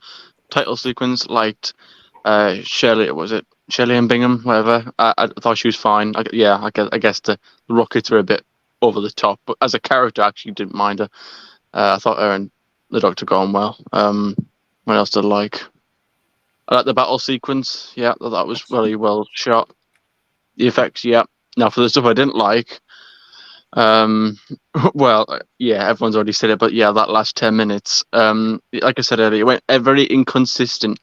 How in the shed it was fine, and then how on earth Russell wrote that line or wrote that scene with a straight face, and didn't even smirk. How you could write that and think, yeah, that's totally fine. That is just have a 15-year-old suffering from gender dysphoria with a mental illness, try and correct, think she knows better than a 1,000-odd-year-old highly intellectual alien. Yeah, you don't know better. I can guarantee you that. Yeah, very inconsistent with the messaging. Like I say, if that wasn't there, I'd probably like it a lot more than I already did. But by God, it was that. I mean, goodness me. I mean, male presenting. No, he wasn't. He wasn't a male presenting Time Lord. He is a male Time Lord. Yeah. Male presenting Yeah, my I art. know. It's just so on the nose, though, And isn't we it? know I mean, everything. they just can't help themselves. And there's one thing you can't do. We could let go.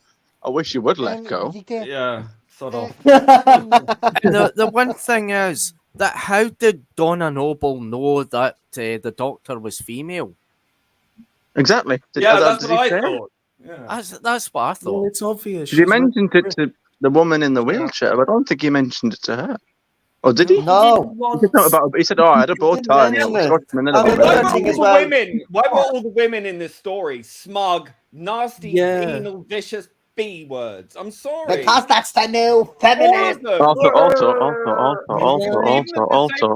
Also, The disabled, did you notice? disabled Did you notice? girl Did you was notice awful. right at the end when Yasmin Smart. Finney said that line? She'd look a little bit extra manly. Oh. It's a bit like I mean, like I say, you're going on about women like and all that, but one of them isn't really, well, you know. Well, yes. And also, sorry, on Doctor Unleashed, because I watched that afterwards. And I'm sorry, but that Welsh bloke, could he Oh, sound he's more annoying. Welsh? It's so annoying. I've got nothing against the person, but his voice is so annoying. He couldn't sound more Welsh if he tried. Mate, you only got that job because you're Welsh, and so is Jack, Russell. that does a great impression of Gundry. I mean, absolutely. I mean, I can't do it as well as Jack, but I mean, marvelous. I mean, absolutely. I mean, people in wheelchairs. I mean, get rid of Davros. It's so evil. I have to speak up. I have to speak up on for people. Because I'm a white knight. I have to speak up for disabled people because I think I know better than them. I mean, he says that guy. You're not just writing it for publicity. There's a no. Well, if you are writing it apparently as a character, why is it on the social media marketing plastering her absolutely all over the place? Like, how many tweets have they mentioned about her? They can't stop banging on about her. So if it's not for publicity, why is she everywhere? Even in the story, how many times was Rose said, "Oh, you're beautiful. You're a beautiful. You're beautiful. You're beautiful. This. You're beautiful. That. You're amazing." Yeah. Constant validation. I know.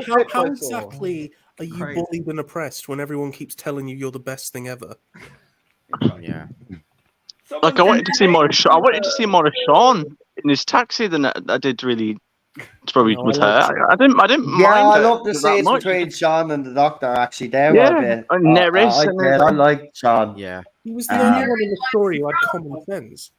I mean, therein lies the problem. When you put a character into a show like Yasmin, I know for a fact that this actress is a good actress. She's been No, he's not. I'm sorry. That is not good acting at all. I'm not talking about what she's done on Doctor Who. She's been lauded for her other work. So I know that she has the skill. But it's like what Noel was saying, it's hard to flex that muscle when your entire characterization is I'm trans. There's no characterization at all. Yeah, exactly.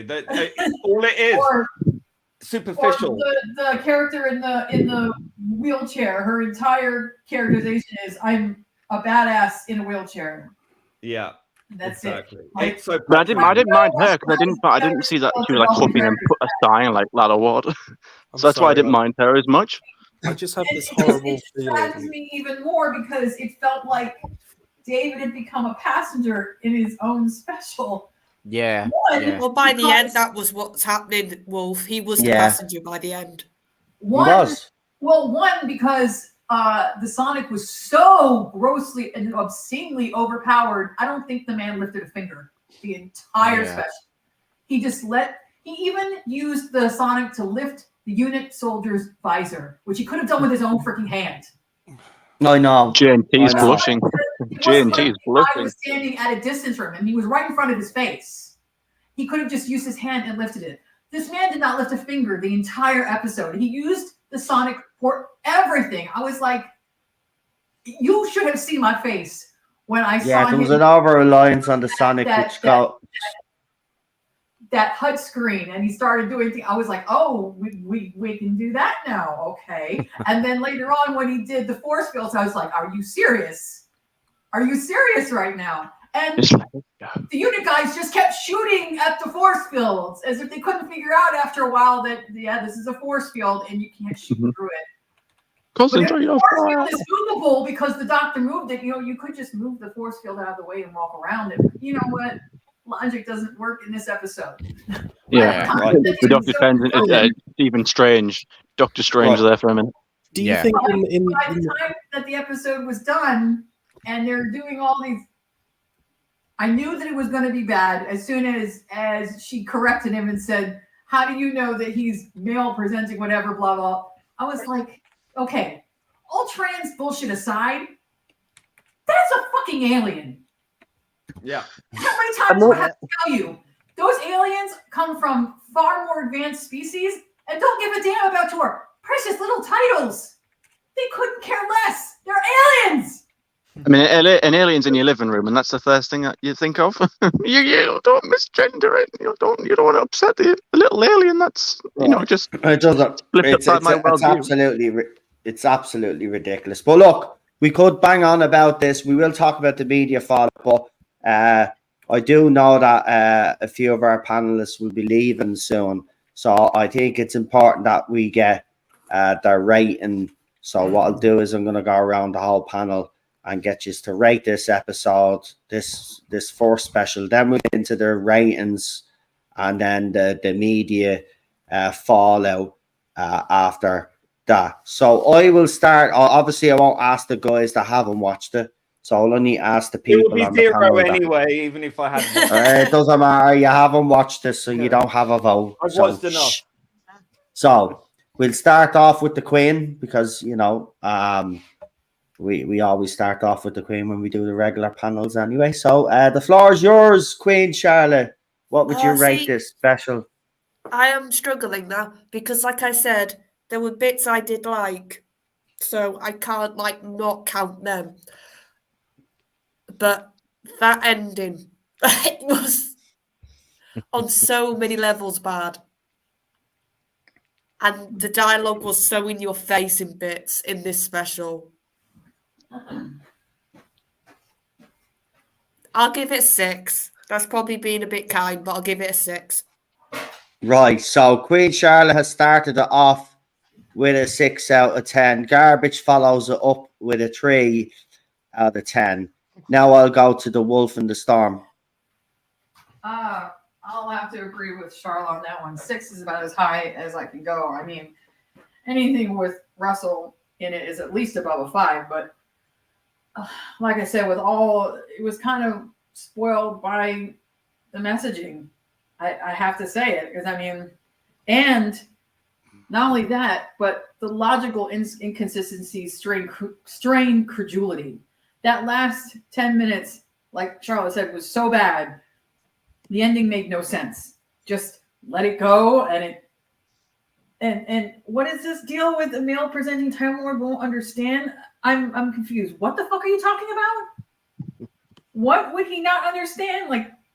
You're talking about a man who's from a species that's 1 billion years old, the oldest and most advanced species in the universe.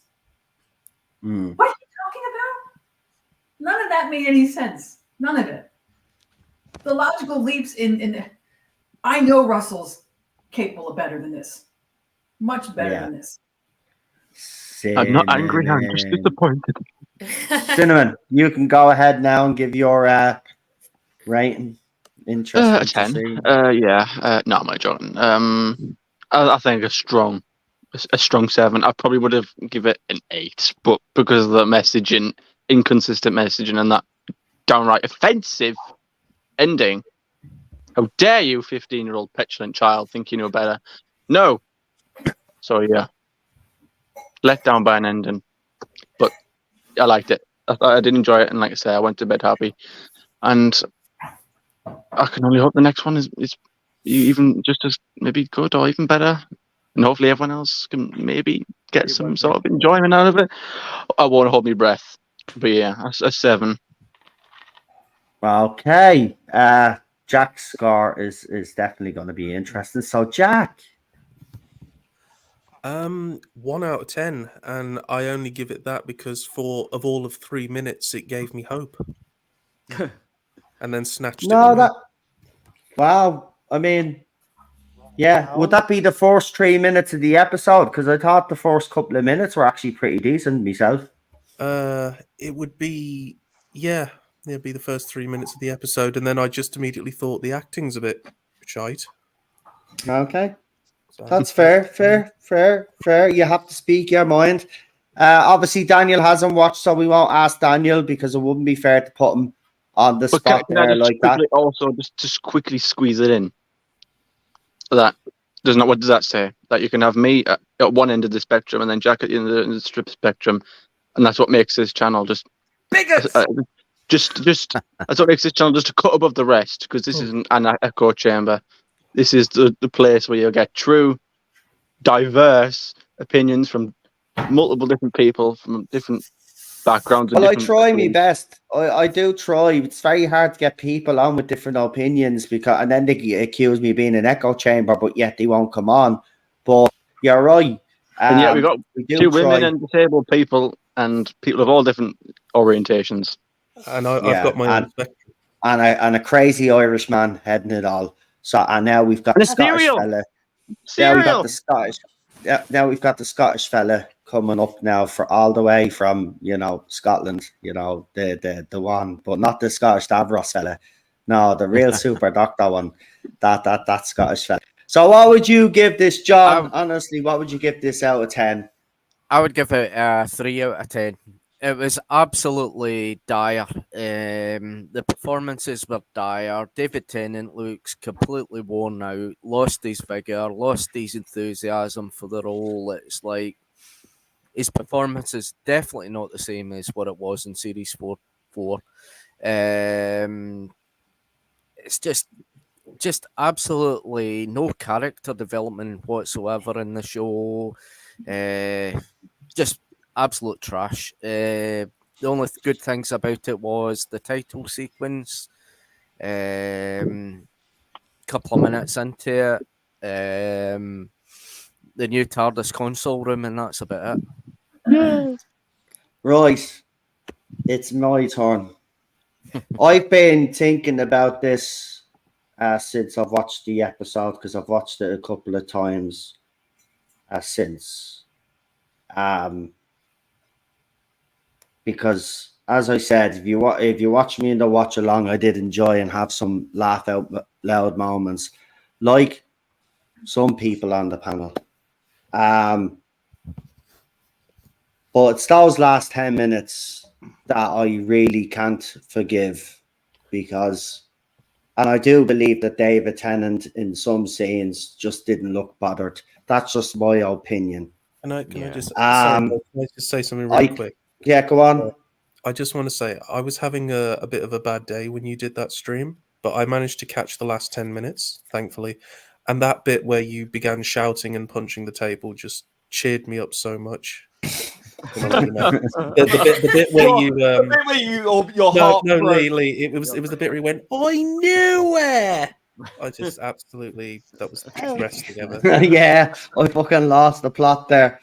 But look, I have been really thinking about this because, other times we'd watch the episode straight away and I'd come in and I'd give a rating. But I think having to wait till Wednesday has given me time to really think about this.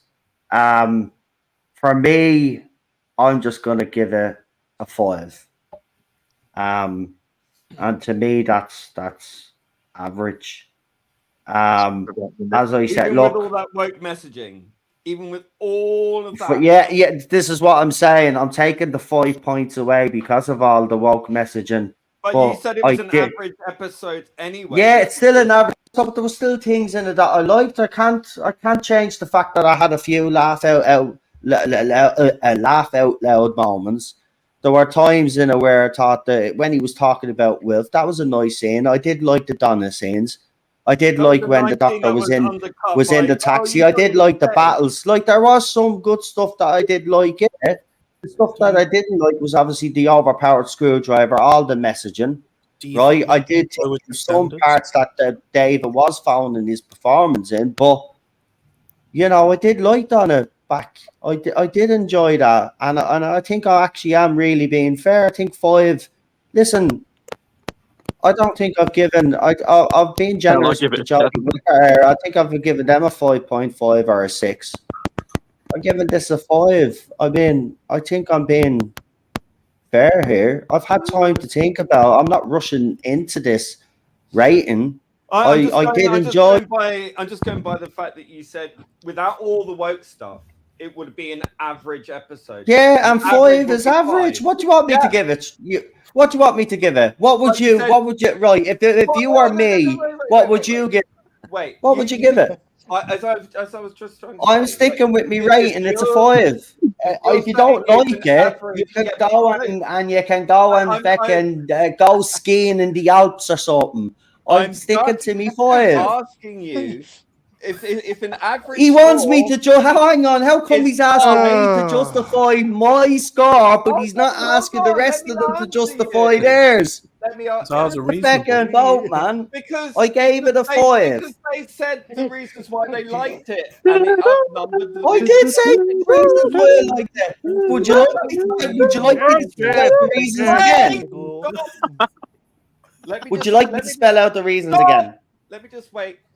Wait a minute.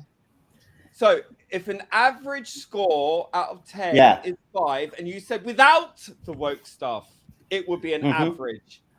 So, with the woke stuff, that should surely lower the average down. That's what I'm saying. Could you just make it Unless he's No, judging it you purely just- by that. You just don't like the fact that I gave No, it a I 5. don't- Everybody I- else is giving it No. their scores. I'm sticking to me. I'm sticking to me. I see what he score. means. I'm I sorry. see what he means. I'm sorry if you don't. Right, but with a 4.5, Give it- keep make you Yeah, happy. give it 4.5. Make it a Right, 4. right. I'll knock a half off. Right, there you go. 4.5. So Right, but that I did half like. point But was the listen, woke I did stuff. like the intro. Yeah, but I you're did judging like the episode, first not the two- wokeness I of did it. like the first 2 minutes. Right, I did like the scene where they were talking about Wilf. I thought David Tennant's performance there was actually quite good. I did like the Donna stuff. I did like the Sylvia stuff. I did like the battles. I did like the overpowered screwdriver and all the messaging and all of that. Is I that mean, 50%? But that was most of the oh episode. Jesus! Oh, you want me to go lower? Oh, jeez, it's 4.5. You got yeah, that's all you're getting. That's all you're getting, right? Is a 0.5. In I'll let fairness, you it's in. 5. Well, carry on. It's a 5. I'm sticking to the me star. arguing, everybody. Right. But let's get on. Right, handbags. It's What a not that, it's hullabaloo that grand. was. It's less than handbags, but listen, it's 5. That's it. End the story. But here we go. Right. So obviously, since the episode has dropped, obviously we've gotten some of the spoiler-filled reviews. Some have been kind, and then obviously we have media outlets like Tiddlywinks News, which is my new name for Pink News. But they've been off banging off again about how you are a bunch of transphobes, Well, of even though course they've they admitted. do. But they do is even though, scream. but you know what? Because we did the article, we featured the article on the channel here. But even though in the same article, Lee, they turned around and said, but some trans people have issues with the Rose stuff. So Yeah, and what they basically quotes, said. I've got quotes here from trans people who have reviewed this. I have them in front of me. Are they bigots too? Because they're not I guess they are. you got one saying, "Yeah, I had the exact same thought. It kind of feels like RTT doesn't really understand what non-binary actually means. I'm sure that can't be the case, but the script literally describes Rose as being non-binary because she inherited blah, blah, blah, blah. Oh, that isn't. I forgot to mention that yeah, was literally what I was confused about because she claimed to be trans, and then in that scene, non-binary, and It's that's a what I got beautiful confused when girl. watching It's a it. beautiful girl, but also non-binary. It's it doesn't make any sense. It's So I was like, well, is she non-binary? Is she trans? Because those are completely different things. it's all and nothing and more and better, So there you go. And I interest in you and everything all of the time. Oh god, it's awful. And then the whole gender thing as a trans person feels kind of condescending as fuck. Just too much self-congratulation. This is a trans person saying this, by the way. There's more. Trans woman here. It was forced as fuck for sure. I still think it's better than nothing, but it felt so in your face. The beginning part was fine. It was honestly just the ending with the male presenting line, so they agree with us. Another one here. It felt like a 60-year-old gay man writing a twee story, partly involving a teenage trans non-binary character. After years of making a name from mostly writing adult gay and straight men. It was also well-intentioned, but I wish her identity wasn't so essentialized to the exposition. Or much more crudely, an easy way out of writing yourself into a hole. She became a trans prop, or a literal receptacle for the weird Time Lord funk energy on account of her somehow innate transness, as opposed to her skill and compassion. Like, could she have used those stuffed dolls to distract the meat while Donna kicked the fucker off a cliff or something? Brilliant. I also hated the cheap dig at the Doctor for losing the perspective of a woman, as violently regenerating to someone mask presenting would make you forget all that. Interesting. More.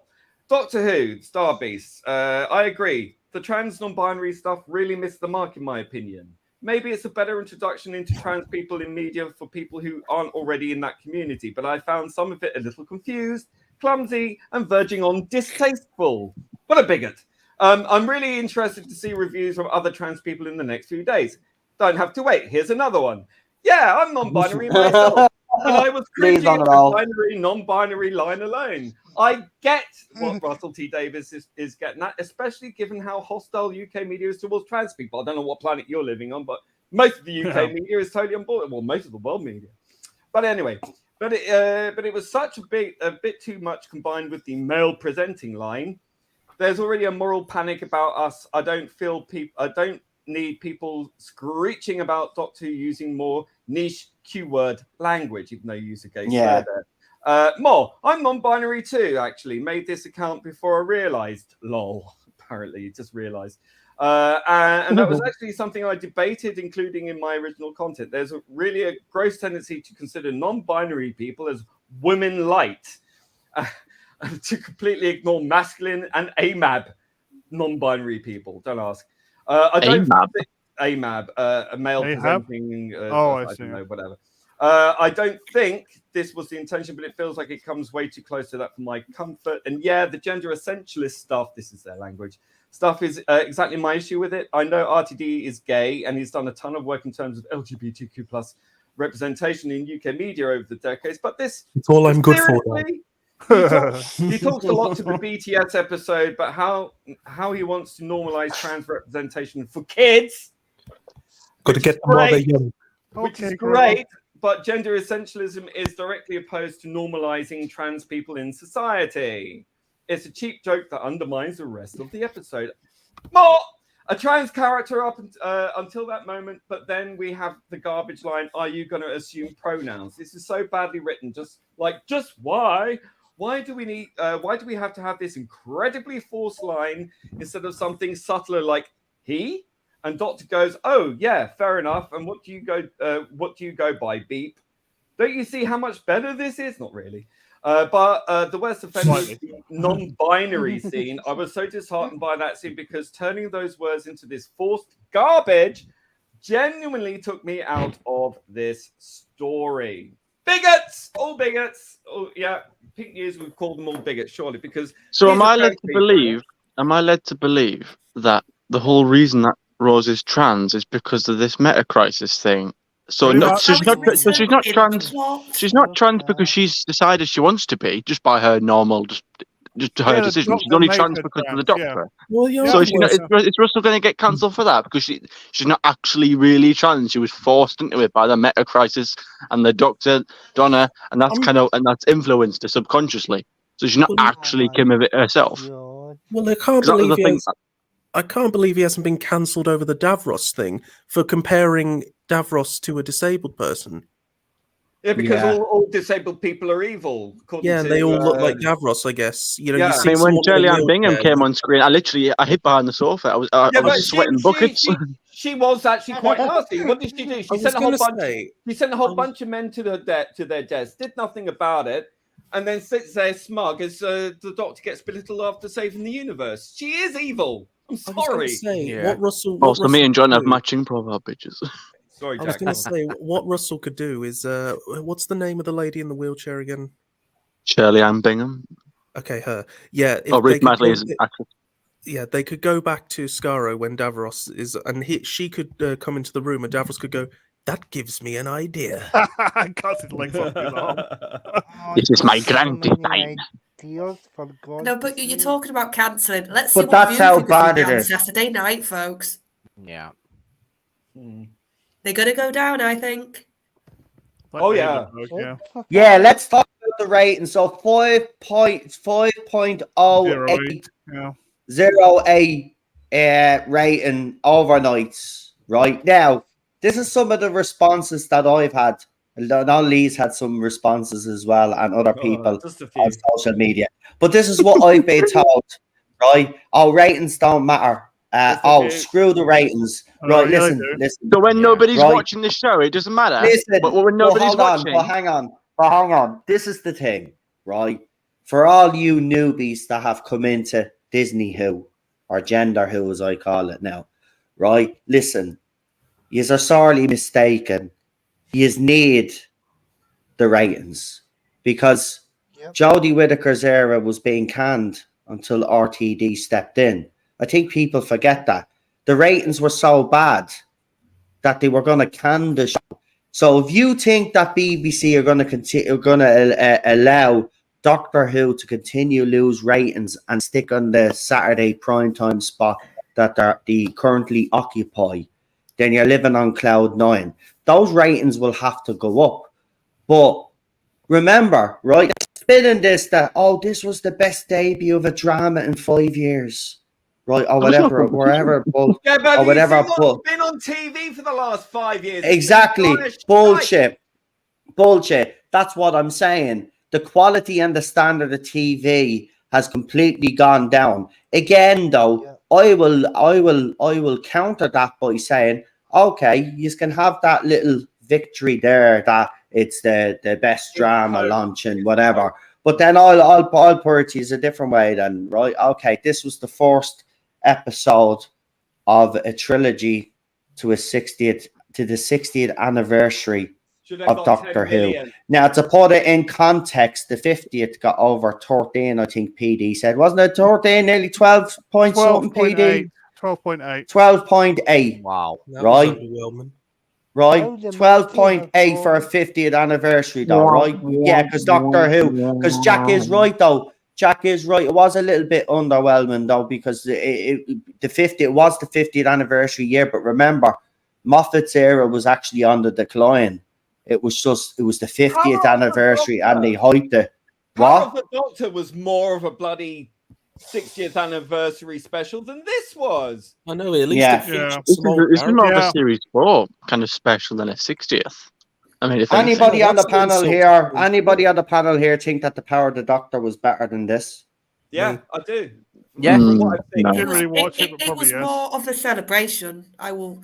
Yeah, But there's another yeah. And I aspect to hated this it. which makes me laugh about. All the viewing figures What? don't matter, guys.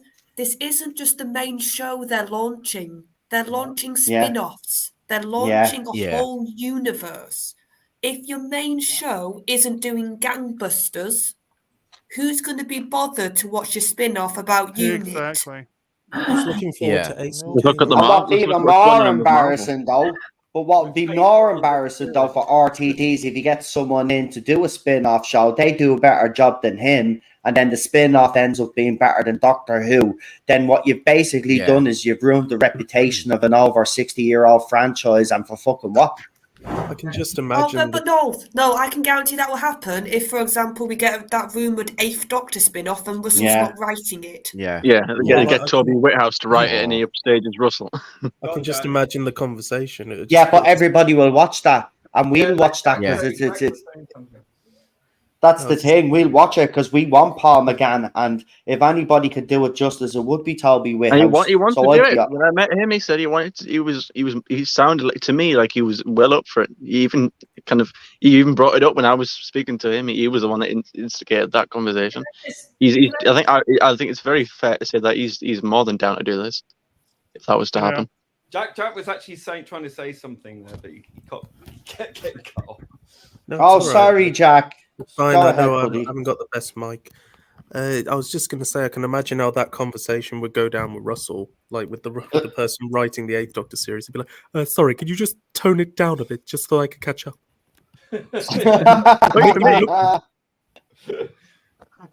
Actually, I was meaning to ask you, Noel, because you probably know about this more.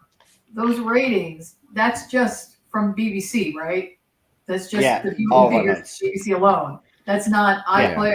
That's No. not- That includes iPlayer. That includes Do you know, Yeah, because the overnights. yeah. originally, So I watched it on iPlayer Live. originally the overnights used to be just what was watched live, bums on seats. Yep. Okay, Yeah. so Then you they guys- introduced wait, then wait. they introduced the iPlayer. So anything on the iPlayer watched after it's been, or whilst it was live, and after it was live up until midnight, I think, or up until. Are 1 they o'clock. going to adjust those numbers to include? Because I don't know if Disney Plus collects ratings figures. No, they don't. That's the thing. Well, nobody in America was able to watch it, were they? They're not. There was an issue with that. Apparently, it crashed live on the Disney, so the first episode didn't go out. Apparently, I don't know. So the launch, Great. Disney's launch of Doctor Who in certain parts of America didn't go as planned because it literally crashed. I So- don't know if it crashed. Somebody because was trying to millions of watch people it at went the to same watch time. I doubt it. I doubt. No, I doubt it crashed because people came to watch Doctor Who. Disney I mean- Plus is just. I mean, That's how I that would watch it. be. Normally, I would VPN it live off of BBC, but I was at work, so I had to wait till I got home, and I watched it on Disney Plus. I didn't have any problems with it. Now maybe they just thought, God, this is bad even for us. And Mickey was like, "Shut it down, lads!" And they cut it. They were just like, "No, it's just too bad." Shut it down! Don't want it. Crap. Add a chick in it. Make it gay. Make it Yeah, gay. I like the idea of it being judged based on Shit. BBC ratings and iPlayer ratings alone. 'Cause you got a whole other facet, Disney Plus that you could add to that. Well, If what- they what- would if they would let people know how many people watched it. Well, what matters is the UK audience, okay? Because that Yeah. Yeah. that's the main audience. It always That's has it. been. It always will be. Even in America, at its height, it wasn't getting the same numbers of views as it was in the UK. Now, if it were Exactly. reversed, that would be a different story. But it isn't the case. Mhm. So a Exactly. 5.8 And this is the- 5.08 in the UK is not good. I don't care how It's they not. spin it. This is supposed to be a 60th anniversary special Yeah. with David Tennant Yeah. returning, with Yeah. Donna Noble back, and all of that stuff. It had many arguably- positives for it. Half the number that they should have got easily. Yeah. Listen, will- he had everything going for it in its favor. But before everybody continues, Charlotte is going to be leaving us now. So I want her to do her shout outs and stuff like that before she goes, because she's got a couple of minutes there. So Queen Charlotte, if you want to do your shout out, and then we'll continue this conversation, guys. Go ahead. Yep, so Type 40 on the night, we did our sort of live stream reaction. And so you'll catch, and then on Thursday, so tomorrow, we're talking about the Channel 5 documentary, the 60-year documentary they did about Doctor Who. And the viewing figures will be giving our sort of points on that. And then on Saturday, we are back again for Special 2. So catch us on the night there. And you'll catch me here on Wednesdays and on Classic Who. So, and it's been lovely to chat and be in a big panel again with everybody. So thank you. And I'll see you all soon. See you, Queen Charlotte. See ya. Bye-bye. Good night. Right, so the Wolf and the Storm was actually talking there, so I'll be there and go back to the Wolf and the Storm, let her continue our point, and then we will. I will admit, I definitely was expecting far more, being that, it's David and Catherine and Russell. I really was expecting the numbers to be much higher than what we got. But I was also expecting a much more epic, grander scale feeling. I mean, even the 50th, you could feel the epicness in it. This just felt like just another one of those random one-off specials that they Yeah. And I think as Yeah, well, like Yeah. I said, it felt like there the Planet wasn't of the Dead much to of me. there wasn't much of a build up either. Like they left the promotion very, very late in the day, and all we had for ages was that bloody Doom thing, and that was it. Oh, And yeah. that, we used to Crap end, think, by the way. we used to think that was no way did Russell T Davis have any say in that at all. That now I've Now I'm now I've start seen all now. the clips, Yeah. it looks like he totally was on board with that. And trust me, it's not just on your end. I saw a lot of negative feedback. People from the US that was upset, going, "Why the hell isn't Disney Plus advertising this more? You spent all this money to acquire this IP, and aside from just having the little blurb on your website saying, coming soon November, you haven't really. There's no advertising, no push." You mean there's no big splash page saying Doctor Who is now here or something? Yeah. Yeah, there was next It's- to nothing. Wow. Which You is know what perfect. seems like he, after they edited the three specials together and they watched it privately, they probably looked at each other and said, "Oh shit, this is really, really bad." Yeah. But we just have to Yeah. go with it. Because Lee does make an interesting point if you look at it. For a 60th anniversary, right, compared to the 50th anniversary promotion, it wasn't anywhere near that level at all. Really shown in theaters. Did the 60th? Did they have it shown in theaters over there? No. No. No. No, They made it What a chance massive thing. Now it's just a now it's preview. just, That was it. okay, whatever. Oh, and did you notice as well? There was another thing that happened as well, right? Because a lot of fan channels on YouTube that normally go to these premieres, right, including What Culture UK, they normally get a chance to go to these things as well. And apparently, like a lot of these fans were complaining because they didn't get invited this time round. It was like Oh, the people, yeah. It was like the people that he, but it was like RTD, the people that he brought in, he knew he could trust that would put out some positive feedback on the stories. And that's what happens when they do these little screenings. They get that positive feedback out straight away. But then, of course, then fans already know straight when there's that much positivity that it's not. Well, when really you have what's the happening BBC's culture review person coming Yeah, out, that person Yeah. said that It's the whole thing was preaching. messaging. yeah. Actually, no, hold on now. In Fine. fairness, JWC Reviews actually clarified that it was a BBC Culture article, but the journalist that wrote it was freelance. He didn't actually work Yeah, but it's for on- BBC. They would have sent Freelance it. Doesn't on matter. the It was BBC. Yeah, on their but that's what I'm platform. saying. They let one through the net. That's what I'm actually trying to point out there. They managed to let one get through the net because they'd be really stringent on those things and wouldn't let articles like that Oh, get yeah. out.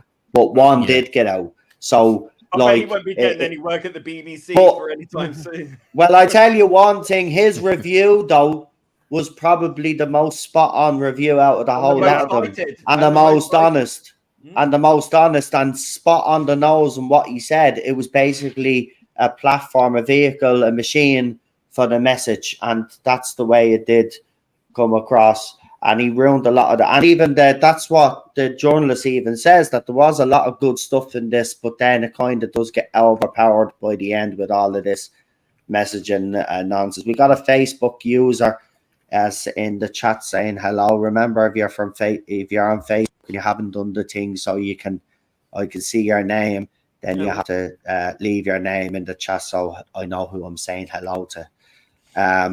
But obviously there has been fallout. Pink News and all the usual digital spy lately with an article now as well, blaming the fans as usual, spinning this. There is no way of spinning this. I'm just going to say it out straight. You can spin it all you want. This was the 60th anniversary, right? That alone trumps every argument that anybody Exactly. makes about the launch of the best launch in 5 years of a drama. I don't give a shit.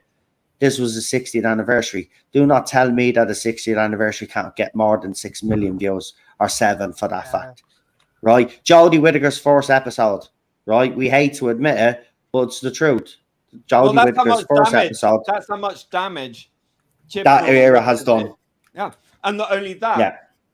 I think what has been under acknowledged is the negative, calling fans toxic, all this stuff, all the RTD telling people tough and to F off and all this other stuff. Poor baby.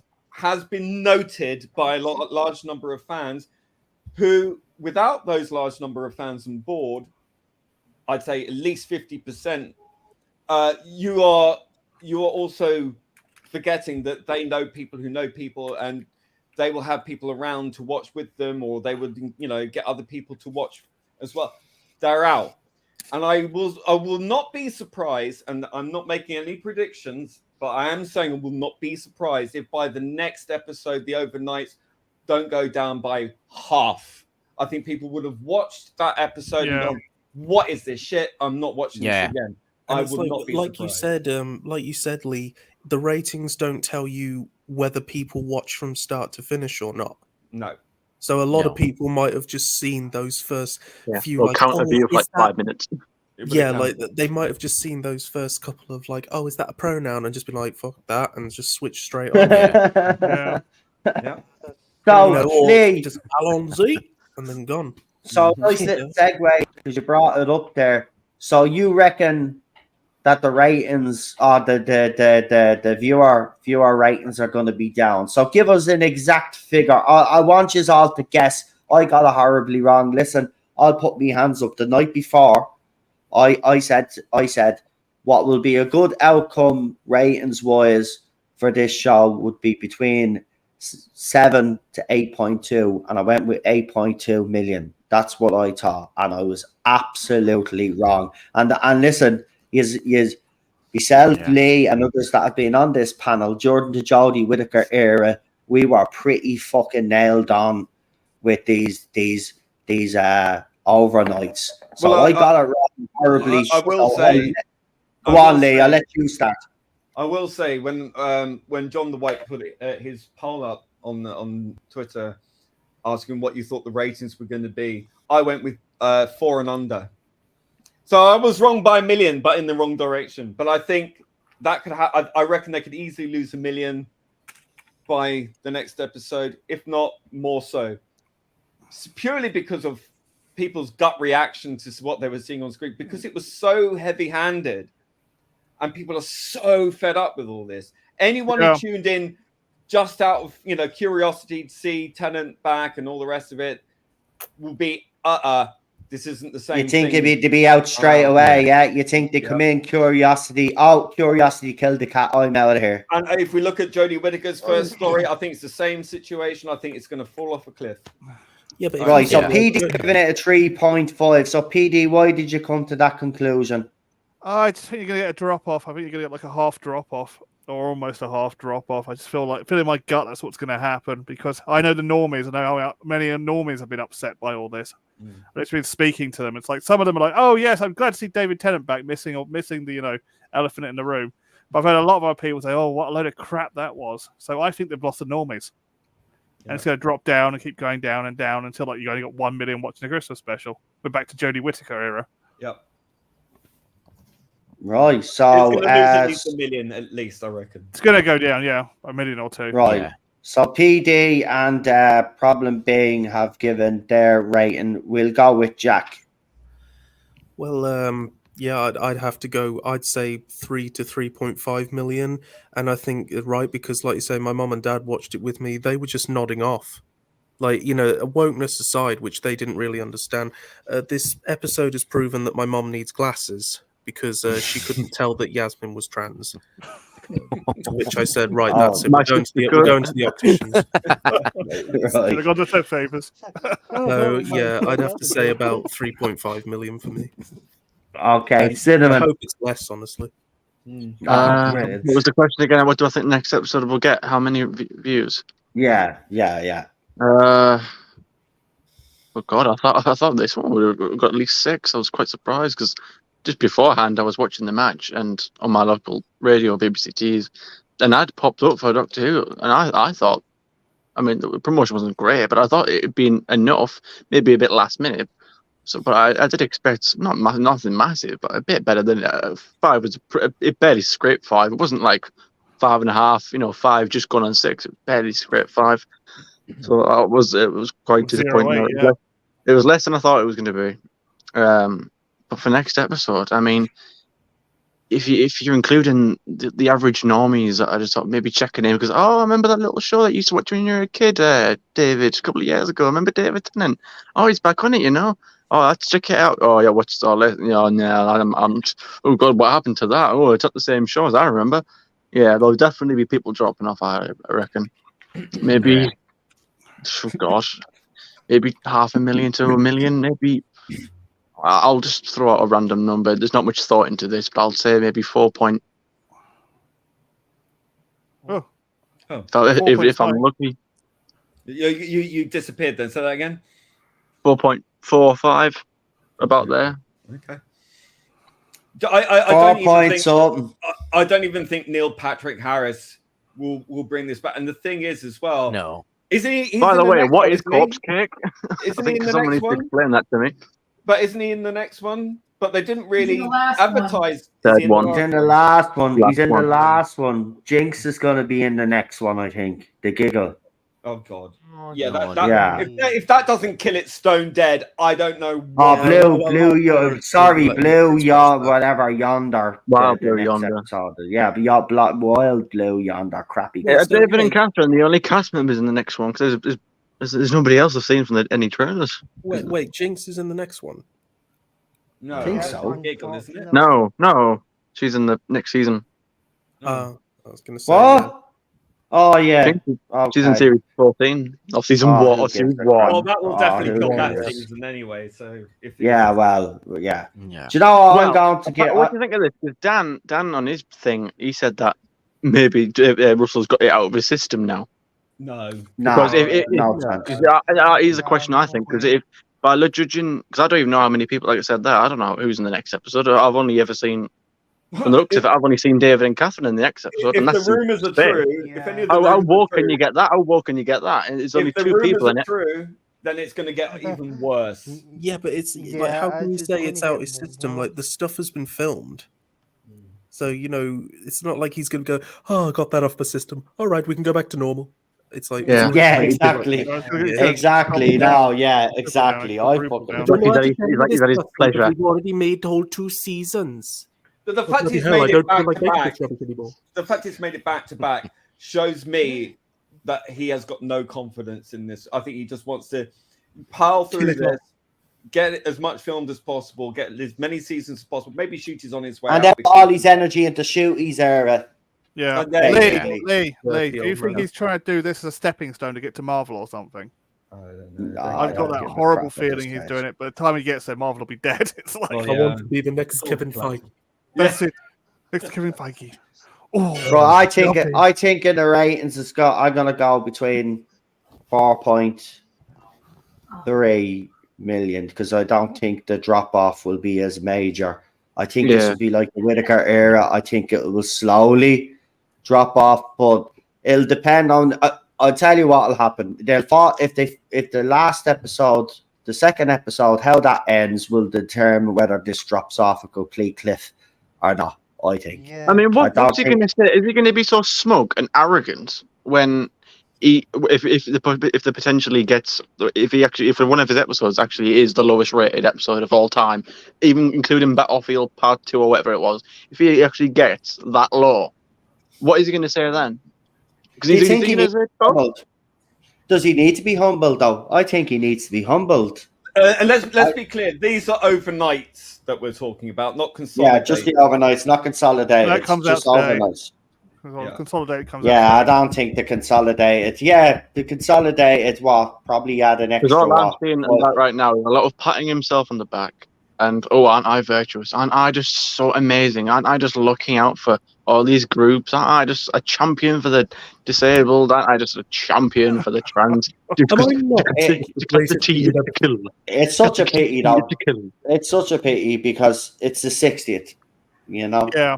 It's really none of if the it. 60th had been, if the kind of, if RTD said, "All right, I'm back to Doctor Who, but I'm not doing the 60th," someone else was doing it. I think at the time we probably would have been up in arms, but I think now, after what we've seen, we'd gladly go back in time and just say, "Yeah, Russell, you just concentrate on Shooty's here and let someone else do the 60th." Thanks, PD, for the link. I'll have to have a look at that. But you know, Nice this doing is Actually, can you send me that Yeah. on Messenger? Because I'll lose it. Sure thing. second Sorry, man. episode is gonna be very it's gonna be very telling what happens ratings Well, it's wise. scary. And, and if they do go down as much as Lee and Jack think they will, then yeah, this is on free fall, and Shooty's era is in danger of imploding. Well, it is dead on arrival. Then the Yeah. 60th was supposed to be the thing that was to bring us all back together.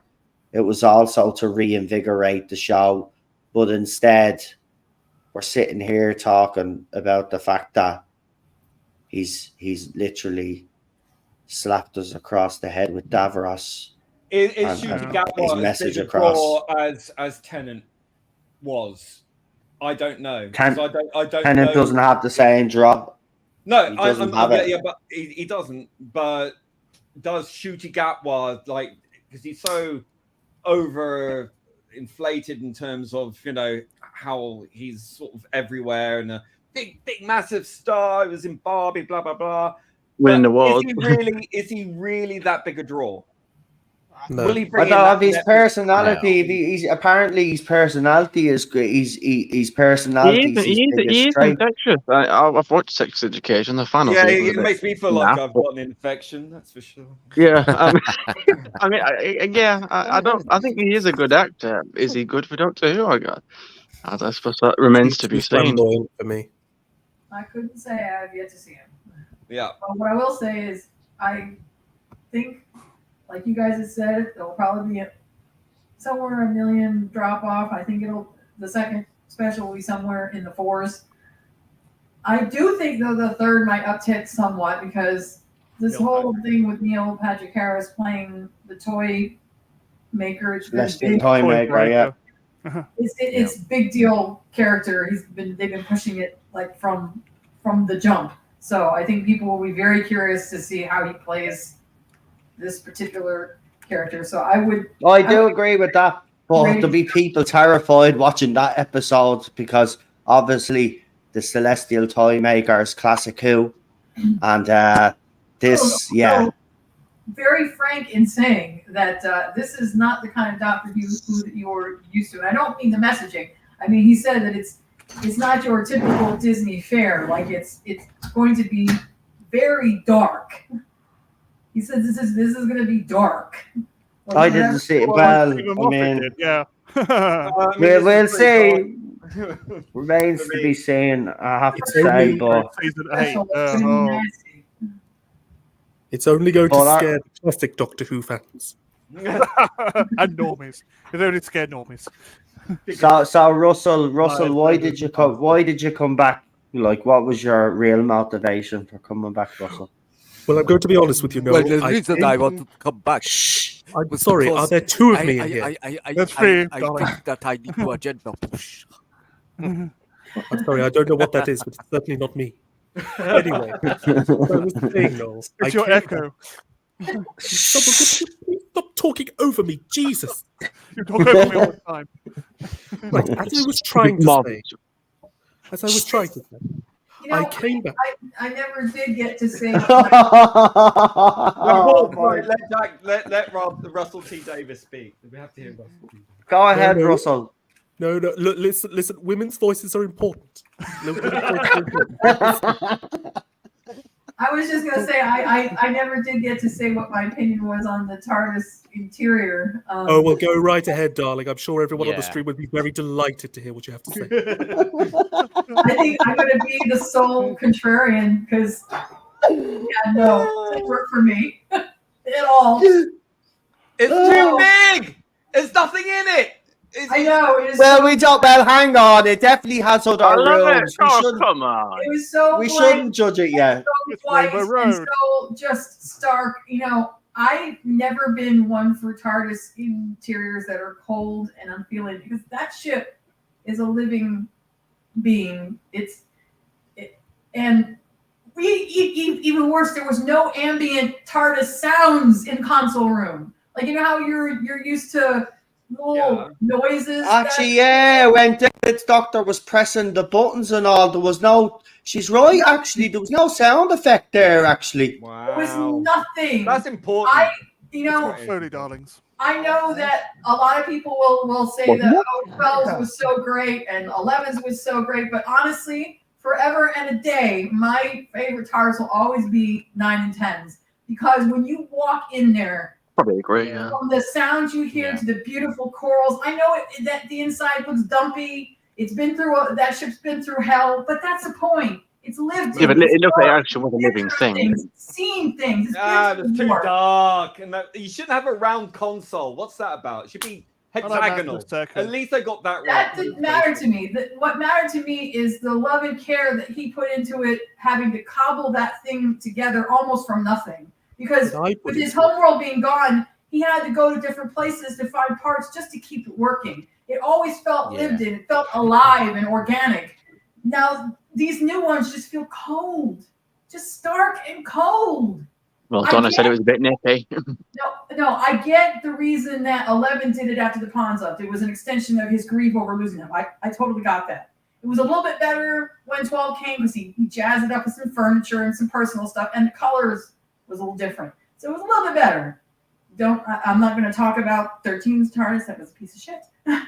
That was too dark and claustrophobic. But this one is so stark and so bright and so massive, and I was just like, "Are you serious? There's nothing there. It feels dead." Like well, he's going to put a jukebox apparently, isn't he? I've seen Jukebox. better renders on Deviant Art, of that website. Loads of really good renders of fan-made interiors that are just far outclass anything you see on screen. And I can see that they've kind of lifted a little bit from those. But it's those endless bloody ramps that just go off randomly. It's so stupidly designed. It's like, why would you... Matt Smith, yeah. Yeah, I mean, what is the point of that? So he can run around looking like a headless chicken? I mean, it's just silly. Daniel wants to get in there. Why are we continuing to do stupid shit like add non-essential functions to the console? This one has a coffee maker on it, apparently, which... And nowhere to sit to drink it. I guess Donna Well, Matt Smith had a Dammy Dodger dispenser. Cut properly because she manages to she manages to almost destroy the TARDIS just by spilling coffee on it. Yeah. I mean, that was... Don't give me that. No. I've seen that TARDIS go through far worse and not have a problem. And she just spills a cup of coffee on it, and it just starts in sparks and fire and explosion. Like, Darling, what?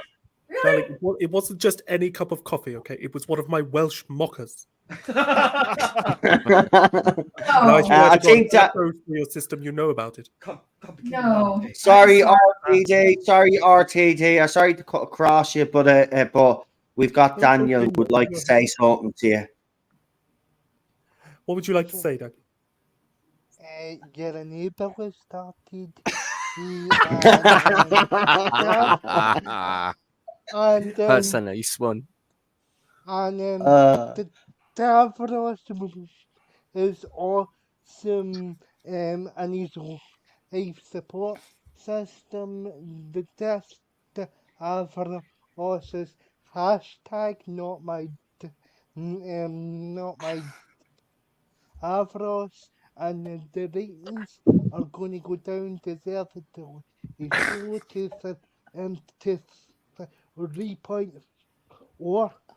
Ooh, heavy. Whoa. What do you think of the hashtag I sit with Davros? Do you like that hashtag? Can I just say that it's the sweetest thing because Very hashtags clever. really made a difference, haven't they? Say that again. I just want to say that is the sweetest thing I have ever heard. And it's as if hashtags have ever made a difference, haven't they? Oh, wow. I tell you what, remember this, folks. When it starts to really decline, okay, get your hashtags tough, hashtag oh poor baby, ready. I want you to go on social media with hashtag And tough, I stuck hashtag with oh baby, oh poor Davros. baby. Yeah. But did you Also- notice that when he did do those replies of the tough and the poor baby, Yeah. he only said those to the people who just disagree with it. Like, because there was a lot of people who disagree with it. Because I saw all the comments, and then the people who were disabled, the people who were going, "Oh, hey, I'm disabled. I've got this, and I don't think it's good." Oh, he wasn't confident enough to reply to them. No, But any old chum who just didn't like it, maybe, Oh, and give a no. valid argument. Oh, he replied to them. Yeah. Also, Because he couldn't seem to be taken down. He couldn't seem to be disagreeing with a disabled person's opinion, could he? Also, hashtag 2 hearts middle finger. That's one as well. Yeah, nice one. Yeah, Yeah. that's nice too. So suck it, RTD. Suck it. Take your Yeah. gender who tiddlywinks business with you and get the feck out. Never thought I'd say that. Right, I'm off to make a new series of Sex in the City. Only it's completely gay. I thought it was sex. I thought it was sex and the city. It's sex Probably- and the city, probably. RTD. You don't even know what you're talking about. Oh god. Chris Folk 2, eh? Yeah. You're just a toxic white male. Can I be me again? No. Yeah, you can. Yeah. You can be you again, Jack. Leave him. He's an ass. That's God, all yeah, we save have to yourself. It's hurting me because I used to like the guy.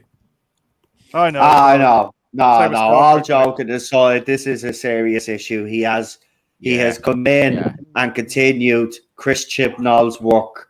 So Well, he's ruined Yeah. his legacy. He's ruined his legacy. He's upset his Burning fans. bridges. He's upset the classic fans, and all he's doing is pandering to a very small, very loud, very vocal minority that are and incredibly vicious. Who attacked Melina again, saying Oh, to God. kill herself. you can't say that. You can't say Well, that. that's what they said on Twitter. I know, but you can't say that on YouTube. Well, that's I'm To sorry, disappear YouTube, but, herself, yeah. Yes. Yeah, It's- just it's use the terrible. words. Unalive herself. Yes. That's the one. This is the kind of nasty, venal people that are the so-called Be Kind Brigade, right? It's such an inverse of reality, and I think this is woke mind virus in a nutshell. It's an inverse of reality, and you know one of them even said that she's Spanish and therefore should go. Yeah, saw that one. I wrote about it. Yeah, grim, absolutely nasty stuff. And I've seen Yeah. a lot of this. It's like going right back to the RTD. I mean, the Chibnall era again with all this. But I don't get involved in that crap anymore. I don't care what they say to me. I've gotten a few don't be here threats and this week and last week. Like I only start talking about Doctor Who last week, and already I've had to go into when I've gone into me comments, like, because YouTube obviously holds back some comments, and then it goes, do you want to see the ones with bad language? No, the bad language ones, right? And I go in, I hope you effing And you hadn't yourselves. even said whether you liked it or not yet. You didn't even give I your know. opinion, and they've already given I know. Yeah. Yeah.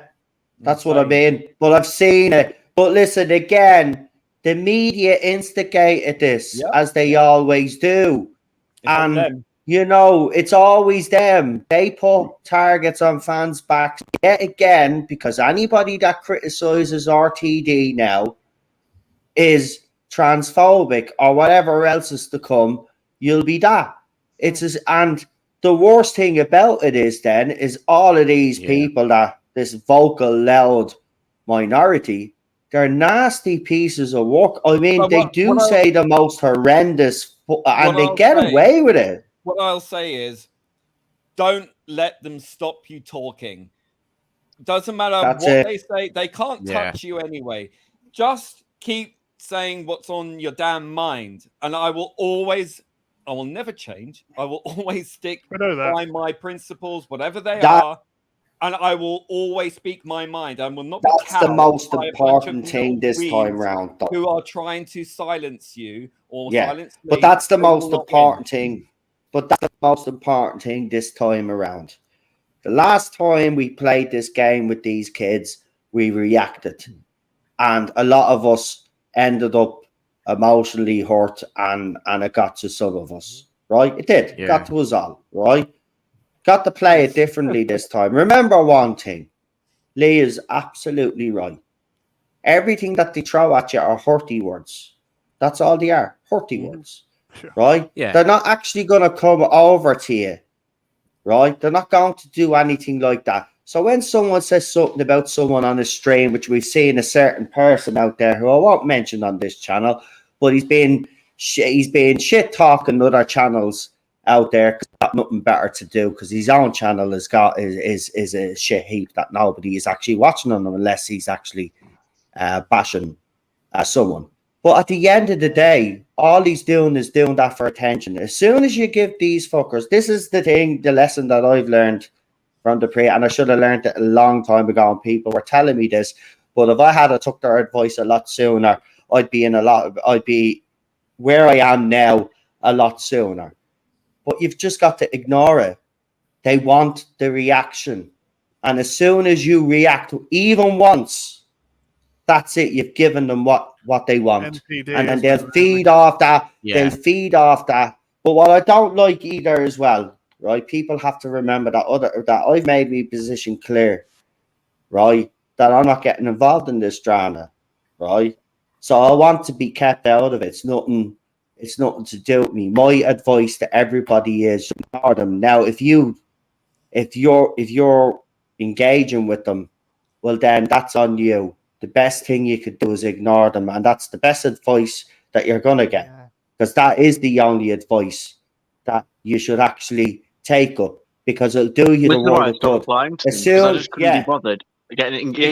Exactly. I can't be bothered wasting hours of my life arguing over something not really that important. Exactly.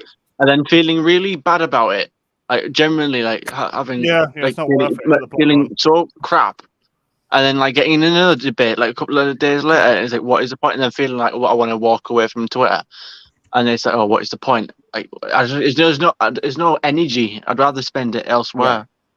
Yeah, you just have to learn now. Everybody does. You just have to learn to ignore it. It's as simple as that. Yes, it's hard in the beginning, and trust me, it is. It's hard to keep your mouth closed because you want to go after these people for saying shit about you. But as soon as you do, you're giving them what they want, and then they get under your skin. They eventually will get under your skin, you see, because they're very good at it, because, they hunt in packs. And once they know they have you on the ropes, that's it then. They'll keep bombarding you. So you've got to ignore them now. So what I do is simple, right? For the really nasty ones that sent me those threats, I blocked them. For the others that come out, oh, you're a bigot, you're a homophobe, all of this, I just mute those fuckers now, right? It drives them mad, right? But that's how you respond. You don't engage with them.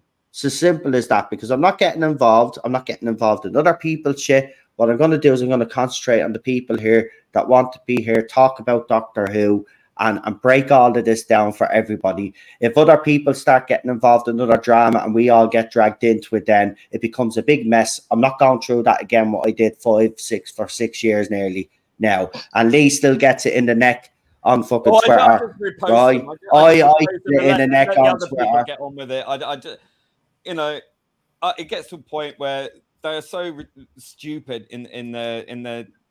They never have a valid argument. Piss baby, cry hard. It's the same. They don't have a valid argument. It's stupid. They don't have a valid argument. They never have. They never will.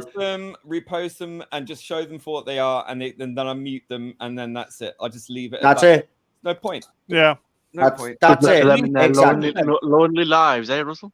Beneath contempt. And do you know what though? The missus has been telling me that since day one, since I started up YouTube, and it's had to take me 5 years to learn my fucking lesson. But I have learned my lesson, and I can tell you now, you get see the way that they've been doing all of that, and I have said nothing. This is the first time I've actually said it. Like, do you know what I mean? I'm getting all of that crap. but it doesn't matter. They're hurty words. Let them say what the fuck they want. Yous all know me. The people that watch me know me. Yous know what I'm all about. And everybody that follows me knows what I'm all about. And that's all I give a goddamn about. And that's the attitude that every single person that's in that chat there now tonight and everybody that's on the pod, that's the attitude you should have.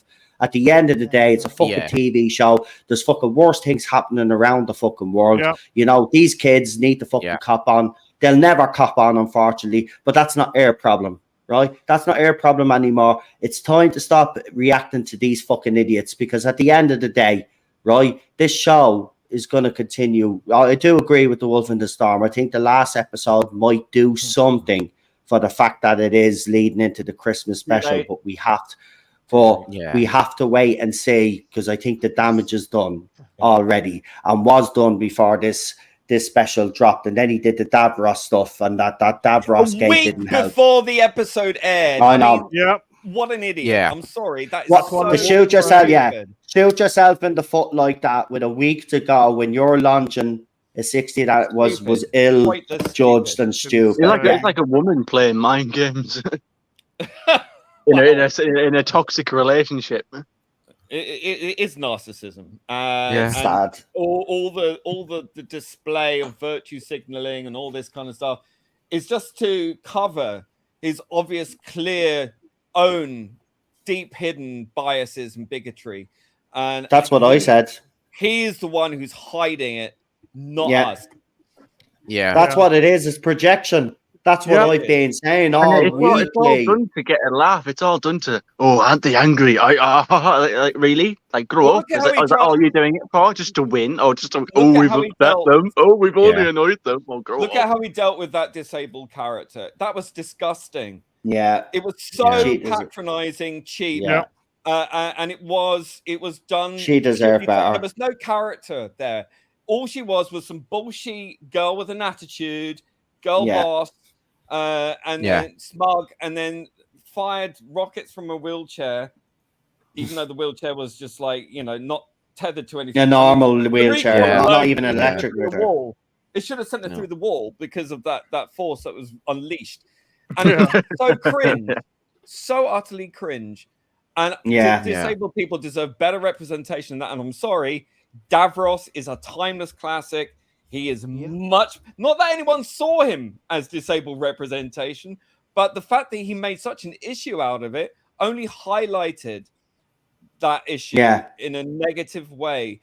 And I think that by demolishing the character of Davros in the way that he did, just goes to highlight the bigotry of low expectations that disabled people cannot be interesting villainary characters. And I think that's a damn shame. I think it's damn stupid. And I think if you're going to replace Davros with someone like that, who's a facile character, who has no depth, nothing interesting about her at all, just goes to show you completely missed the mark 100%. And I think it's like I said on that message that you read out on that stream. No, not one person, and maybe some idiot somewhere, but no one seriously ever looks at Davros and think, "Oh, he's evil because he's in a wheelchair." I was 4 years old when I saw Davros for the first time. Even if he was disabled representation. In 1979, I watched Davros in Destiny of the Daleks at 4 years old, and did I once ever think to myself as a 4-year-old, "Wow, aren't disabled people evil?" Sorry, but no. Since when does the skirt of a Dalek look like a wheelchair? It's a life. And that means you have to get rid of all Daleks because they're all carried about. They're all inside. Remove Davros from his chariot and then threw him on the ground. Is that not problematic? Or are we supposed to like? Isn't that just like it's a definition of putting imagine being in an empty room and having a fight with yourself like that expression. Causing an argument in an empty room. That is him. Yeah. Exactly. I mean, what? Like again, it's like it's when I'm in hot and cold playing mind games. I was actually a little bit down after what was it?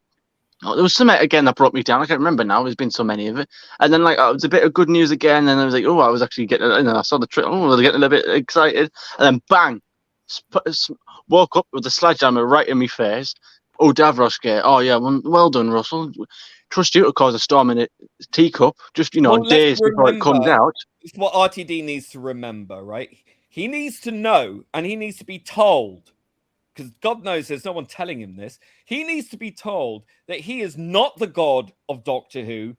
He is He's the a very naughty showrunner, boy. but he's a very naughty boy. But ultimately, Who was he that? is the custodian of Doctor Who. He has been put in charge of Doctor Who to look after it. The work of much greater people than him over the number of decades, the 60 years it's been on, have done this work only for him to come and undo it at a drop of a hat, at the flick of a wrist. Who the hell Yeah. do you think you are, Russell? You are a custodian. You're not the god of Doctor Who. Just remember that, you You're not Sidney egocentric Newman, yeah. maniac. That's what really breaks my heart, because it feels like such a slap in the face It to is. Julian Phoebe Leach Weber. Yeah. and every actor that came Uncle before Fester. to play Uh, to develop the character of Davros from the beginning. They put so much into that character development to make him who he is and make him the lauded character that he's become. Julian Leach especially. And I'm Make him sure that generic. when they Make put him this generic character together, Nazi. Generic Nazi. I'm sure when they put this character together, when they played Davros on screen, that none of them ever once thought, oh, I have to make sure I have this mindset that he's evil because he's in, I'm not going to say a wheelchair because it's not a wheelchair. It's a Life medical support transfer- unit. Yeah. medical support unit. He's evil because he's in a support unit. No. When they put this character together and they deliver those lines on screen, and like, hand to God, Julian Leach is just fantastic. Well, can we? They understood that the Can I- character was evil because he's pretty evil. Can we I need just to wrap agree- up, guys. Yeah, okay, but just one more okay, point. okay. Can we just agree, right? Without Davros being in his life support unit, or whatever you want to call it, chariot, some people call it whatever you like, okay? Without him being in that, there was no Dalek ever, because the Mark III is a direct inspiration from his accident and his will. Yep. He put himself in that chair. If a missile strike that hit him and whatever, you could have put him in a different chair, but he put himself in that Dalek bin. Build it. Yeah. He's in the chair, It not became because half his own creation. he's not in there because he's evil. He's in there because It's not like Darth Vader where they put him in the suit where it was like the last, well, it was the only option they had. he It is was like, oh, in this is- there because of what he did. He did that to himself. That is not saying that all disabled people are evil. That's just saying his evil behavior put him in there. That's what I'm saying. And the fact that that happened also inspired the creation of the Mark III. So when you see him in that Children in Need special where he's standing there and you got a Mark III, how the hell was there a Mark III when he's not disfigured in Oh, that you've got life one or support two, yeah. That's what Yeah. inspired the Mark III, because you had the Mark II and you had the Mark I. Davros was, I think, the Mark I, wasn't he? Or the Yes, precursor that's to inspired that. the Mark One, yeah. Right, I've got two Sorry, guys, because my earphones are about to go. So I've got two super chats to read out, and then I'll have to get you to do use our channel shout out. So we got Autumn in the chat. Long time no see, brother. He says RTD's writing is actually English. I missed them off. And then another super chat by him there as well. I am the god of Doctor Who. You lot know it. LOL. Says Autumn. Nice to see you there, Adam. Do you think that RTD no, just sorry. doesn't have someone to rein him in? Like Moffat may have reined him in, or No. Julie Done a bit Garland. George Lucas, hasn't he? I think someone needs to be on his shoulder here. Yeah. He's unleashed, really. Yeah, this is him unleashed. Yeah, right. But I do agree. He needs to be put on a leash, and someone better do it fast. Anyway, let's do the channel shout. Let's do the channel shout outs. We'll start with PD Rich. Okay, then I got to shout out when I can find the Rich's Rolodex. Yeah, okay. I'm normally be found in Rabbi's chat on the Rabbi for Another Planet. And can I ask you to go to see Stacko's channel as well? He's just put up a new video, so I'll get them in the chat. Fantastic. Put the link in. Fantastic. The Wolf. Will do. Well, yeah, all links will be put in the chat. The Wolf in the Storm. You guys can, you can always find me on. I'm not saying X because it's freaking X. It's Twitter. You can find me on the Twitter at Wolfenstorm 78 as usual. I'm not there as much as I used to be, but I'm still there. And of course on YouTube, the Wolf and the Storm as usual. I know that I haven't had a lot of content as of late, but with the strike, I mean there was really nothing to talk about until now. Scottish Davros.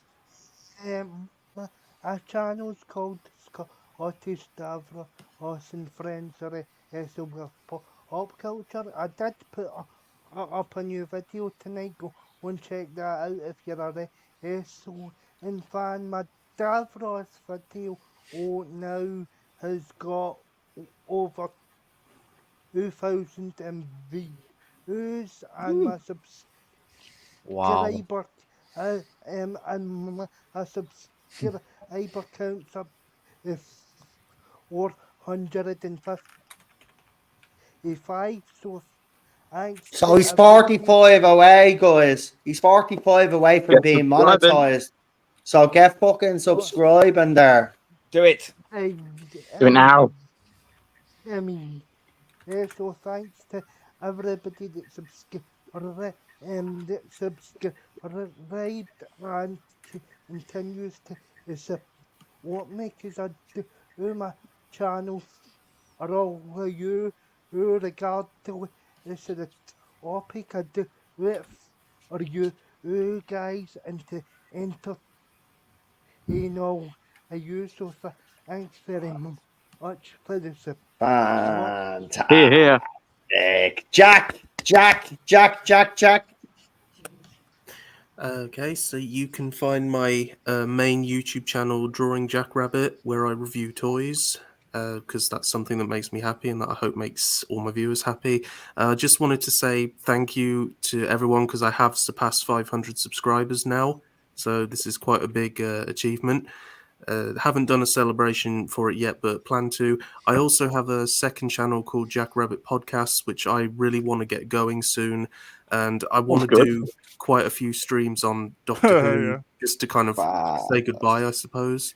So if any of you guys are interested in that, let me know. Wolfenstorm, I would like to get you on, because I know that we both love the RTD era, or at least at some Yeah, point. I'll be down for that if everybody wants to. Great. So, yeah. Probably. Yeah, you can find me at the X Twitter, whatever it is, at the problem being X-Twat. X-Twat, Strat, whatever its pronoun is.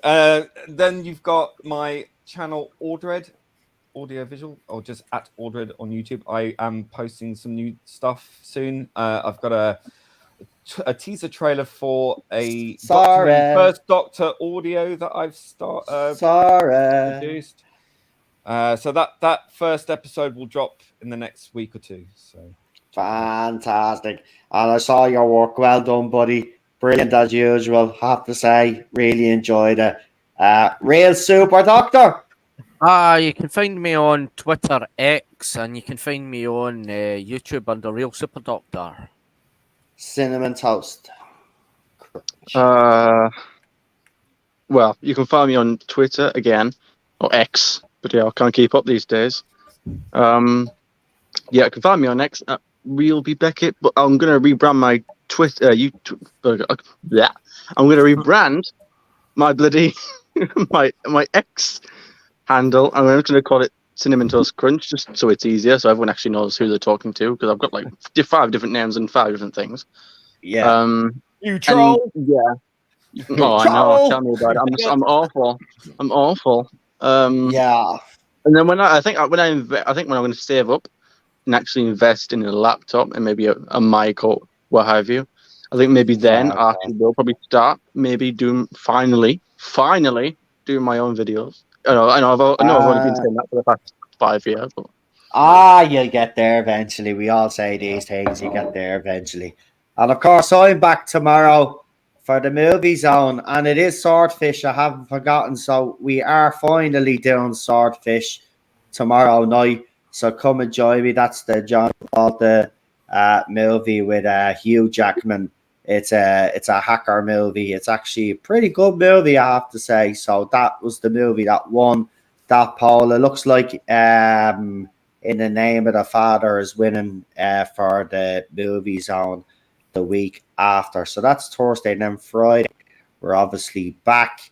And then Sunday then for the watch along of the second episode. And I have to say, the stuffing's been knocked out of me. But look, it is what it is. I just want to thank every single panelist for coming on tonight and contributing. I really do love when we have the old gang back as well, doing the big panels. Really do enjoy them, I have to say. And to everybody that contributed in the chat, and to Autumn and Christian from the Legend of the Travelling TARDIS for the super chats, much appreciated. We will be back soon. I will say good night to you all. This has been the Star Beast review panel. I hope you've enjoyed it. We will be back next Wednesday to do this all over again. Maybe we'll have less panelists because a lot of people have bailed out now.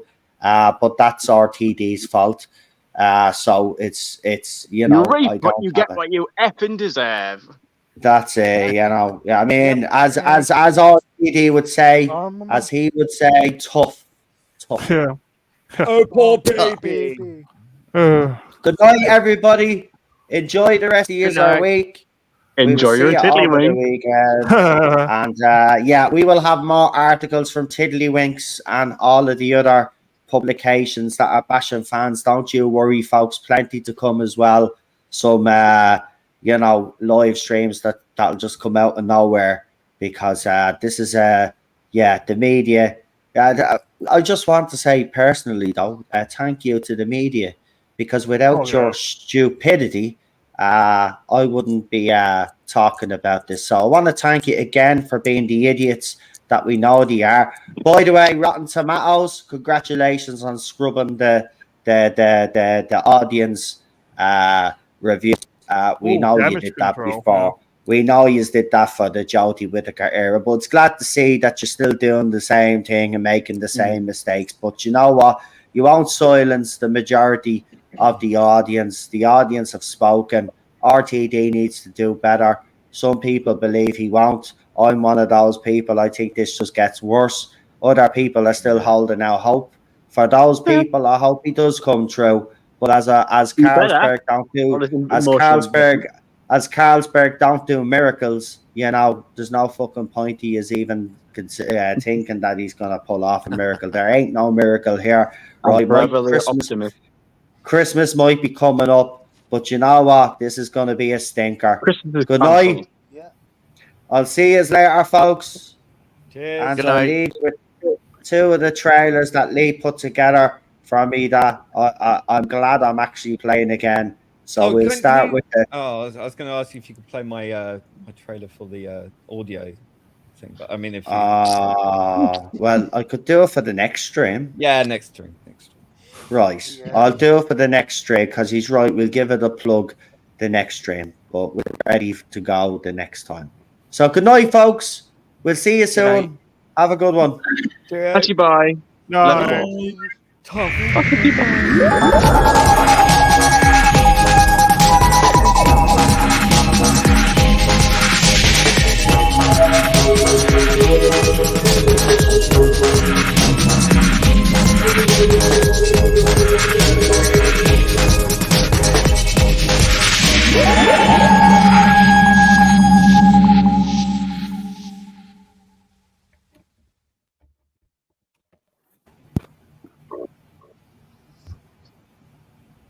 Well, that was fun, wasn't it? That was a what? Huh? No, we're still going, are we? Yeah, we are.